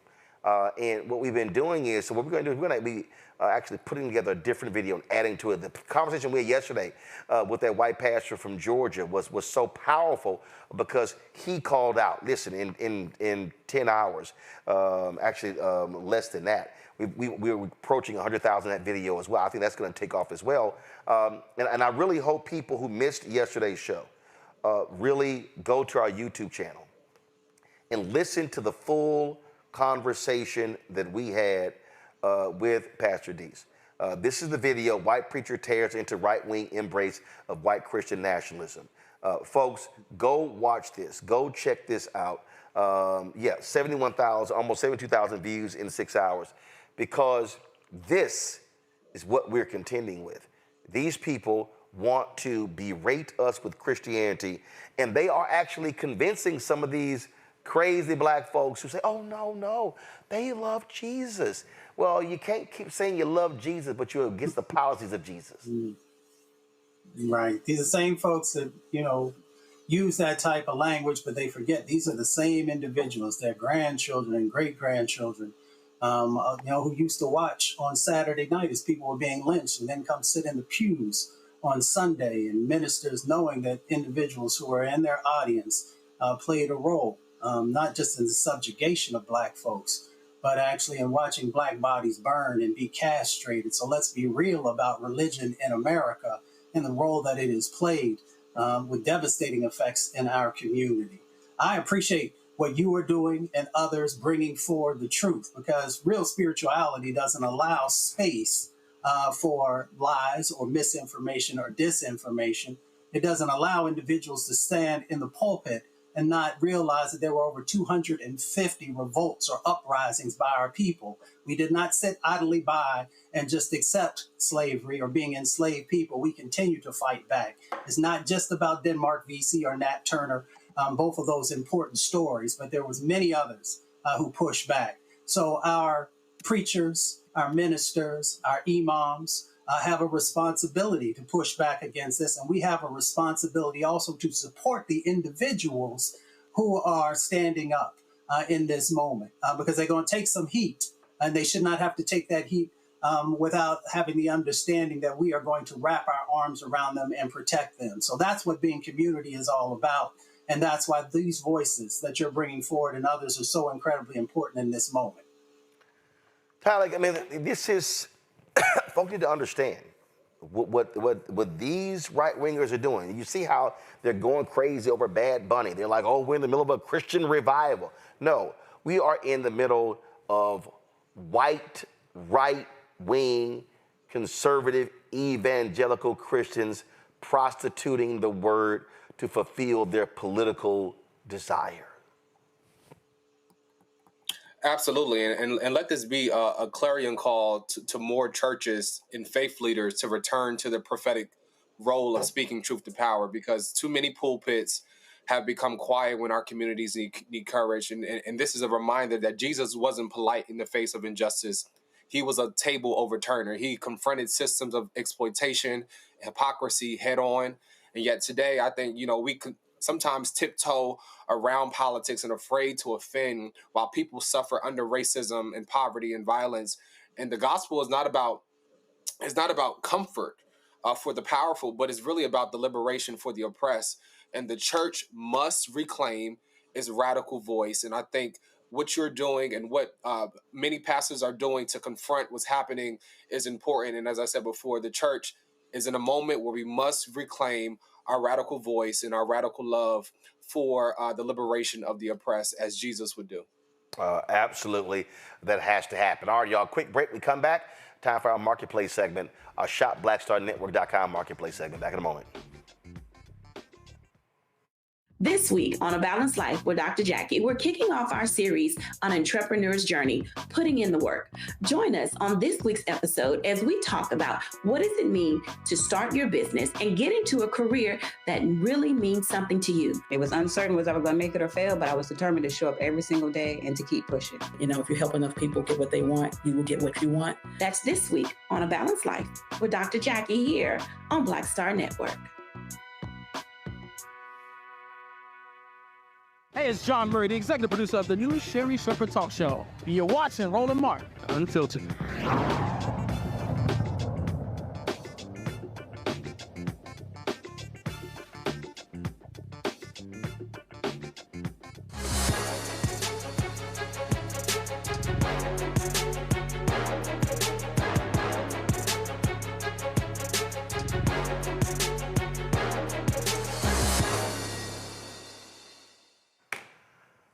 For all of y'all who love to wash your car, that is not me. I'm just letting y'all know. I am not spending all that damn time trying to wash a car. But the creator of 5W Auto Cleansing Accessories provides high-performance cleaning products that deliver showroom results without compromising your environment. Rick Potts is CEO of 5W Auto, joining us from Cerritos, California. Glad to have you here. So let's talk about it. First of all, let me be real clear, okay? All right. I know there are people, I post this all the time. I know there are people out there, they love, my homeboy called me, he was like, man, I'm going to wash my car he said, I'm old school, I got to wash it myself. I said, that's way too much time, bruh, on the car. I will go hit some golf balls, but knock yourself out. I will pull into a car wash. So let's take us through. So first of all, guys, so do you still wash your own car? I do indeed. Why? I do indeed. Like, what do you, what does it do for you? I'm just asking, what's key? It's muse for me, Roland. As far as if you're stressed out, it's a way to calm down. It's a way to relax. If you've been to a tunnel car wash, it's a way to eliminate complaints. It's to get the results that you want. And if you're environmentally speaking like us, saving 40 gallons of water to do so makes all the sense in the world to us. So how long does it take you to wash your car? I wash it every week, 35 to 40 minutes. Every week? Every week. Man, please. Listen, If I wash my damn car once every 3 months, that's a miracle. I ain't paying no attention to that car. That's just me. That's just me. Roland, on top of all that too, there's a bit of exercise to it. You know, listen, we're not here to deceive anybody. I mean, there's a little bit of hard work and exercise to it, but you know, I think once you get your car on the weekly regimen, it gets easier. And you know, I say 40 minutes, I can probably do it in 27 minutes if I'm really being efficient about my time. That's why I go walk 9 holes. I get the exercise. All right, so let's talk about here. All right, so we got tire shine. We've got waterless wash and wax. Yes. And then we've got wheel cleaner. All right, take us through these products. What makes your products so different and unique? Roland, to answer that, it's a system. And then when I say a system, you know, if you look at those bottles are color coded. We're not trying to confuse the public. Red. All right, so we got orange, we got blue. Yes, sir. We got red. Yes. And so what makes that system different is, listen, when you get the towels with those bottles, there's no confusion. When you pick up those bottles, you pick them up with confidence. You pick them up with, hey, listen, if I need to clean the wheels, I clean the wheels. If I need to do the body, the blue bottles for the body, and then we clean it up with the tire shine. As far as it's kind of like, hey, let's put the finishing touches on it. So, and when I say the differentiator, Roland, to your question, essentially when you take those 5 bottles that we have, minus the odor eliminator, if you're out in your front driveway, and you say you're down in Houston, and Houston is having a water restriction in your area, and you want to wash your car, if they shut down, let's just say hypothetically, the water at your tunnel car wash, what are you going to do? So having that as a backdrop, we're in Los Angeles as far as LA County, drought conditions, super drought conditions here, and it's getting more and more prescient to say, listen, we need to find ways to conserve water, and this system allows you to do that. Okay, so it allows you to conserve water. So you're calling this water saving, eco-friendly. Okay, walk me through how is this water saving? So if I so when it's time to hold on one second, which one is here? Blue. All right, so let's see. So when it's time to wash the car, I ain't got no water. So you're saying that if I'm not using any water, I can use the waterless wash and wax to wash the car using no water. Absolutely. That 16-ounce bottle, Roland, I can clean my car, a mid-size sedan, with 4 ounces of that magic. Hold up. You can wash the whole car with 4 ounces of this. So this is 60 ounces. So you're saying no water, you can wash your car 4 times with this one bottle. That's correct.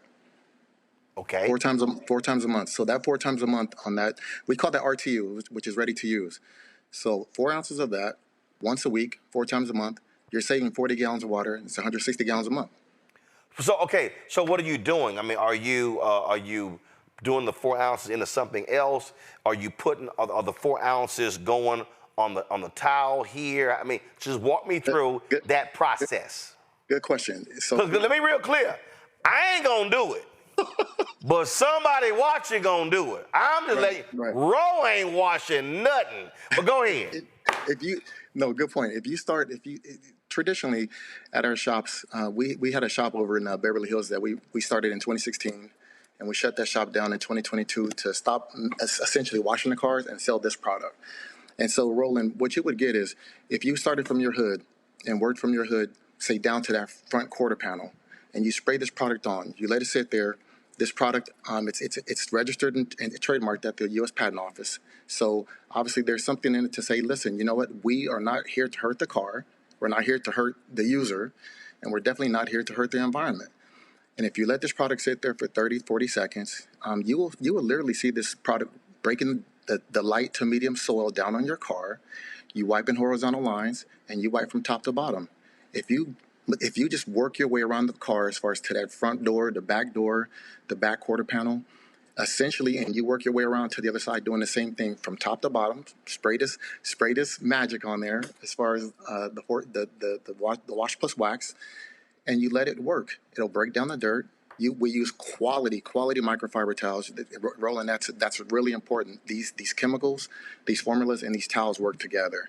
You have to use essentially together to get those professional grade results. Okay, so how you come up with this? Like, were you sitting around going, damn, we using way too much water? Or were you saying, man, I'm tired of my hands shriveling up because of all this water? What happened? My uncle was a biochemist at ExxonMobil, and he used to come out from Houston to I live in LA now, and he used to come out for the summers, and he used to be like, "Hey Rick, you know what? Let's clean your car." And he had a something that wasn't exactly environmentally safe, I will admit, but he said, "Hey Rick, if you really want to get serious with this, get you a chemist, get your own formulations, run it, test it." And essentially, it can be done. But obviously, if you're doing something of what I'm bringing and using against your car, you can't do that at retail. As far as it's not consumer safe. Now, when you looking at your uncle saying, "Bruh, you want me to go get a chemist about washing a car? Are you serious?" Or were you saying, "Dog, it's soap, water, and a sponge"?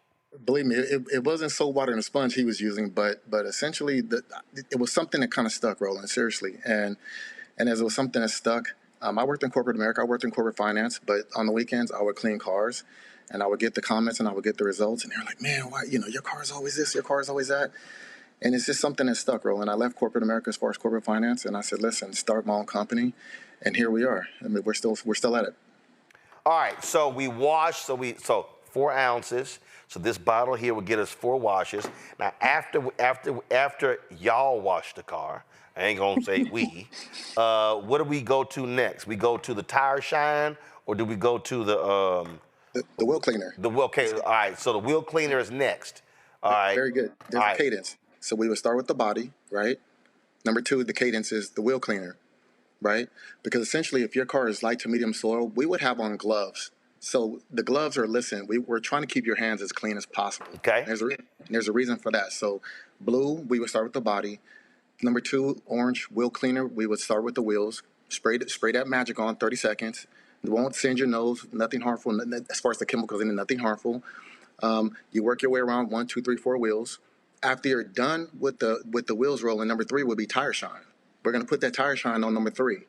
The gloves are still on. We're trying to protect your hands. All right, so now do we have gloves on, washing for wireless washing, wax? We gloves the whole time? We recommend it. Is it any gloves? Is it the latex gloves? Just some latex gloves. Okay. Some light, because essentially we're trying to keep your hands clean. Because the number 4 process is really, why we do that. And so if you start with number 1 with the wash plus wax, your gloves are on. Number 2, you come back with the wheel cleaner. You clean the wheels. Safe for all surface types as far as wheels. Number 3, you use the tire shine. Listen, some people like the tire shine. Some people don't. We prefer it. We love it. Our customers love it. So that's 1, 2, 3. Okay. Roland, when you're done with those 1, 2, 3 steps, we take those gloves off. We clean your hands.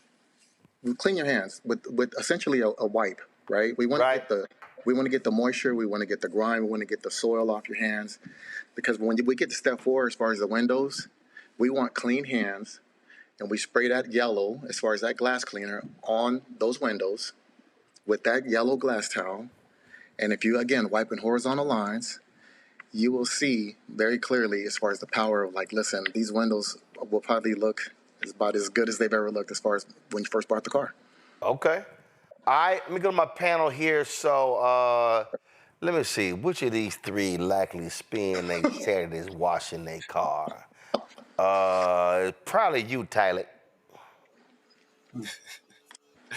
Look, I hear y'all take washing cars serious in LA, and I love the feeling when a car is freshly washed or detailed, and it's that fresh, clean scent.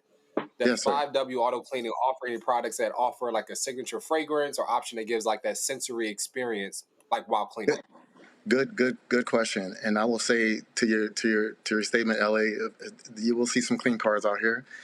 As far as odor eliminator, we saved that for last. Roland, I'm not sure if Roland can put that up. As far as it's a purple bottle, we have a fragrant. No, I don't think I had a purple bottle, player. Hold on, wait. No. There should be a purple bottle there. Mackenzie, where the bottle at? Mackenzie. But to answer that question, we will finish it off with an odor eliminator. Pet scents, If you have food scents in your car, some people smoke. It will eliminate. Mackenzie, you're supposed to give me all the bottles. Give me, see, that's right. That's why you're on TV right now. Purple. That's why you're on TV. Thank you. You're supposed to give me the towels. Mackenzie, you're gonna be the producer. You're supposed to produce. So to the all right. So let's go on back. Hold up. Since Mackenzie fine did her job, okay. Eliminator. All right, the purple one. All right. So yes, sir. Odor eliminator. I got odor eliminator. Then I got glass cleaner. Okay, go ahead. Yes, sir. Roland, I tell you what. If you go ahead and open that purple and just kind of spritz it in the air, maybe you can tell your panel what that smells like. Man, I ain't about to spray this stuff in there. What's wrong with you? No. Or you can smell it there too. Just smell it there and just tell me if you smell that in your interior cabin. What do you think that smells like? It's pretty good, right? What does that smell like? First of all, I'm stuffy right now, so I really can't smell a damn thing. I really can't smell a damn thing right now because I'm stuffy. But go ahead. It didn't hurt your nose, right? It didn't. No, it didn't hurt my nose at all. And actually, it's not an overpower. See, the part of the problem when you get your car washed, it's an overpowering smell. So correct. It's actually it's not like a really loud smell, but it's not a flat. So it's right there in the middle. Right. So I think to answer the panelist's question, this is what we finished the car off with. You can spray it. There's a black towel that comes with that odor eliminator. We don't suggest directly spraying it on leather or cloth seats. Spray it on the towel.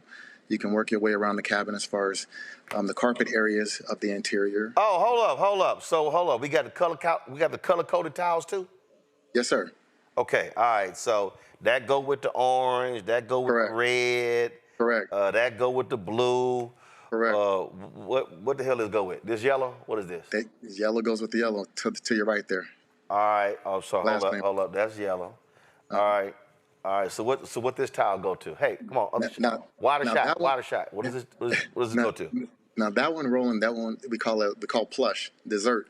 So after you're done with those windows on step 4, I was talking about earlier, you're going to use that plush, and if there's any excess haze on the windows, that plush towel will get your windows. It's absolutely crystal clear and clean. Okay. All right. So hold up. Now I got the red, I got the orange, the blue.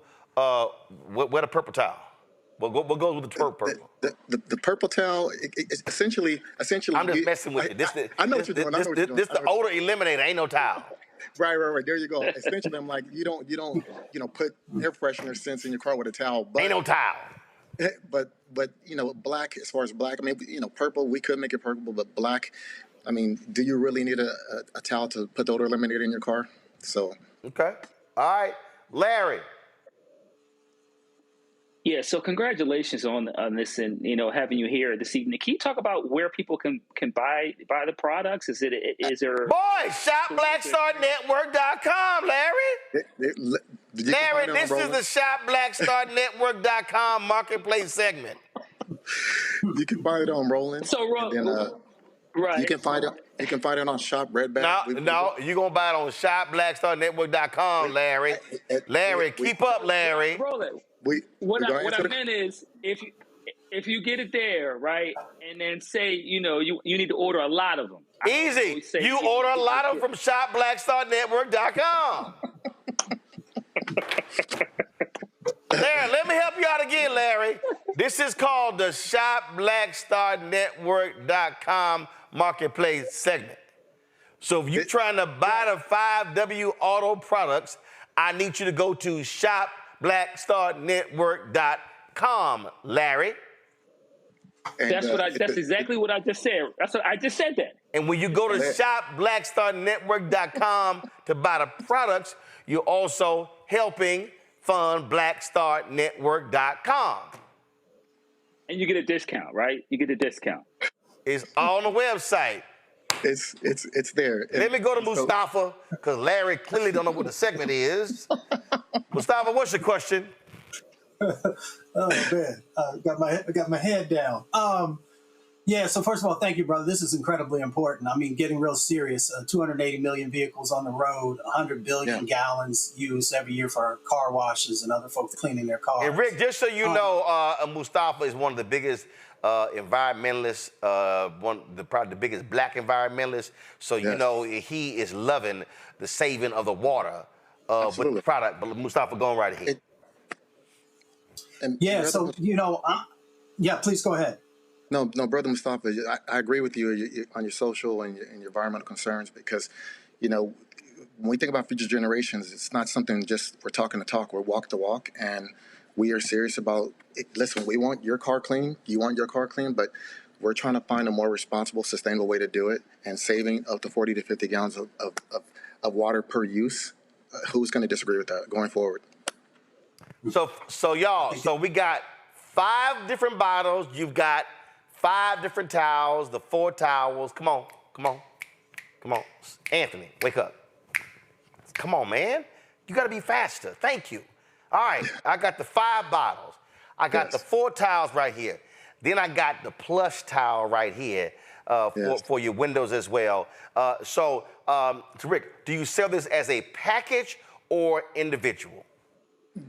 To answer your question, Roland, we sell both. Each one of those bottles you can buy individually, or that exterior bundle, which I sent you, includes the 5 bottles and the 5 towels. Gotcha. All right, then. So, folks, if y'all want, this is 5W Auto. If y'all want to get this for all you car enthusiasts, Larry, where do they go? Yeah, Shop Marketplace. You got to go to Shop. No, Larry. They go to Shop Black Star. Larry. I'm trying to bail you out, Larry. Larry, they go to. I just said that. Larry, they go to the market. No, Larry, no. You said Shop Marketplace. No, Larry, they go to the marketplace at shopblackstarnetwork.com. Repeat after me. Marketplace. Larry, where do they go? Go to Shop. They go to Shop the Marketplace, right? They go to the Marketplace. Larry, my God, Larry. Oh, my God, Larry. They go to the Marketplace at Shop Black Star Network. Tyler, can you please do this for me, please? Tyler. I'm sorry. Yeah, they'll go to shopblackstarnetwork.com. You can find, look, they're already in the comments saying they're already purchasing, so you sold them already. There you go. Oh, my God. How is it? See, Rick, you got to understand, Larry is a professor, so he used to giving damn lectures. He ain't used to having to, do some work like his students. So, my Lord. Y'all, the product is 5W Auto. Show the website again. It's the marketplace, our marketplace on shopblackstarnetwork.com. No, do not show the graphic. I want to see the website. Thank you. Show the website. That's the product. Larry ain't fit. Blackstarnetwork.com. Y'all, we got a plethora of black-owned businesses on the website. 5W Auto. Rick, I appreciate this here. Man, thanks a bunch. Let's see. Somebody told me, Roland, you can at least clean your wheels. No. See, so what I'm gonna do is, when I go get the car wash, I'm gonna bring this with me and I'm gonna tell them spray this on the wheels to clean the rims. But I'm Roland. If you need to clean the windows, you get bird droppings on your car. You can listen. We make a 3. Rick, yeah, Rick, you don't do it. Rick, let me explain something to you. Okay? I just want you to understand, Rick. I want you to understand. I prayed to the Lord a very specific prayer years ago. Okay. I said, God, I need you to bless me with enough money to do 3 things. I'm from Houston. Number 1, run my air conditioner all day. Because it wasn't nothing like growing up in Houston and my dad got that damn AC on 80 and we sweating in the damn heat. I put this sucker on 65, okay? Matter of fact, him and my mama at my house right now, they freezing because I pay the light bill. So that's number 1. Number 2, Lord, I need enough money to valet park when the hell I want to. I couldn't stand having my daddy parking way the hell out. We had to walk to the damn mall at like a valet park. And number 3, Larry, to make enough money where I can call people to do the work that I do not want to do. So I ain't fixing nothing, I ain't changing nothing, I ain't washing nothing. That ain't what I do. So when the wash man decides to do the news, then I will wash my car. I ain't taking money off his table, and he ain't taking money off my table. So that's how I roll. So for the people who love My man Elroy Saylor, I saw him over the weekend. Elroy loves to wash his car. I'm gonna send him send this to him. He will love this here, but no, Rick, I am not washing that car. Understood. It's not for everybody. Understood. Now, Rick, if you had a solution to clean some golf shoes, I'm with you on that. But we ain't washing that car. All right, Rick, I appreciate it. Congratulations. Last question. When did y'all start the business? June 2022. June 2022. All right, then. So, y'all, 5W Auto, again, let me go down the line here. You got, since, what's her name? That little child, Mackenzie, screwed it up. So let me put this on that end over there. So first and foremost, y'all, you got the waterless wash and mix. Then y'all can go and move to the wheel cleaner. Then y'all can move to the tire shine. Then y'all can do, y'all can do the odor eliminator. Rick, I spray this, Rick. I go ahead. At least I do this. At least I do the spray. And then y'all, for the glass cleaner, y'all can move to that. You got the towels that color code right here. It ain't hard to mix it up, so that way you ain't one going with the other. And then of course you got the plush towel to add that special shine on your glass, on your windows. All right, Rick, I appreciate it, man. Thanks a bunch. Thank you, Roland. Appreciate you guys. All right, that's it for us. Let me thank Mustafa. Let me thank Tylik. Larry, I don't know why you were acting like a Sigma today, or Iota. Hold on, man. Come on now. Oh, that's right, guys. Okay, hold on. You better watch. I don't know. Come on now. I mean, you act like, you know. I mean, it's like you were giving like this year. You were giving Sigma and Iota vibes today. Nah. Oh, always ice cold. Come on now. It's been a long day. I forgot. Oh, that's right, Tyler. You in that little youth group? You a little Sigma?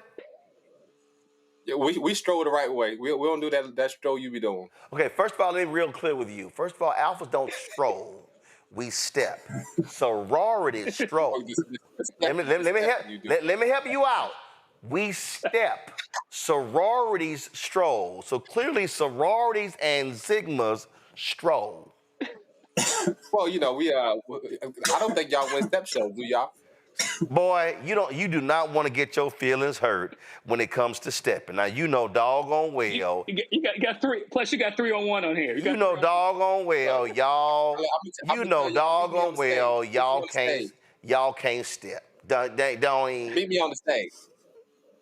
Boy, please, don't even. Between you and Terrell, y'all can roll and stroll, but y'all can't step. So just letting y'all know. Yeah, y'all, Terrell, he in the control. He another one of them listeners. First of all, I'm shocked. I really am, because, you know, I rarely meet Sigmas under 55. So between Tylik and Terrell, that's shocking. All right, y'all, that's it.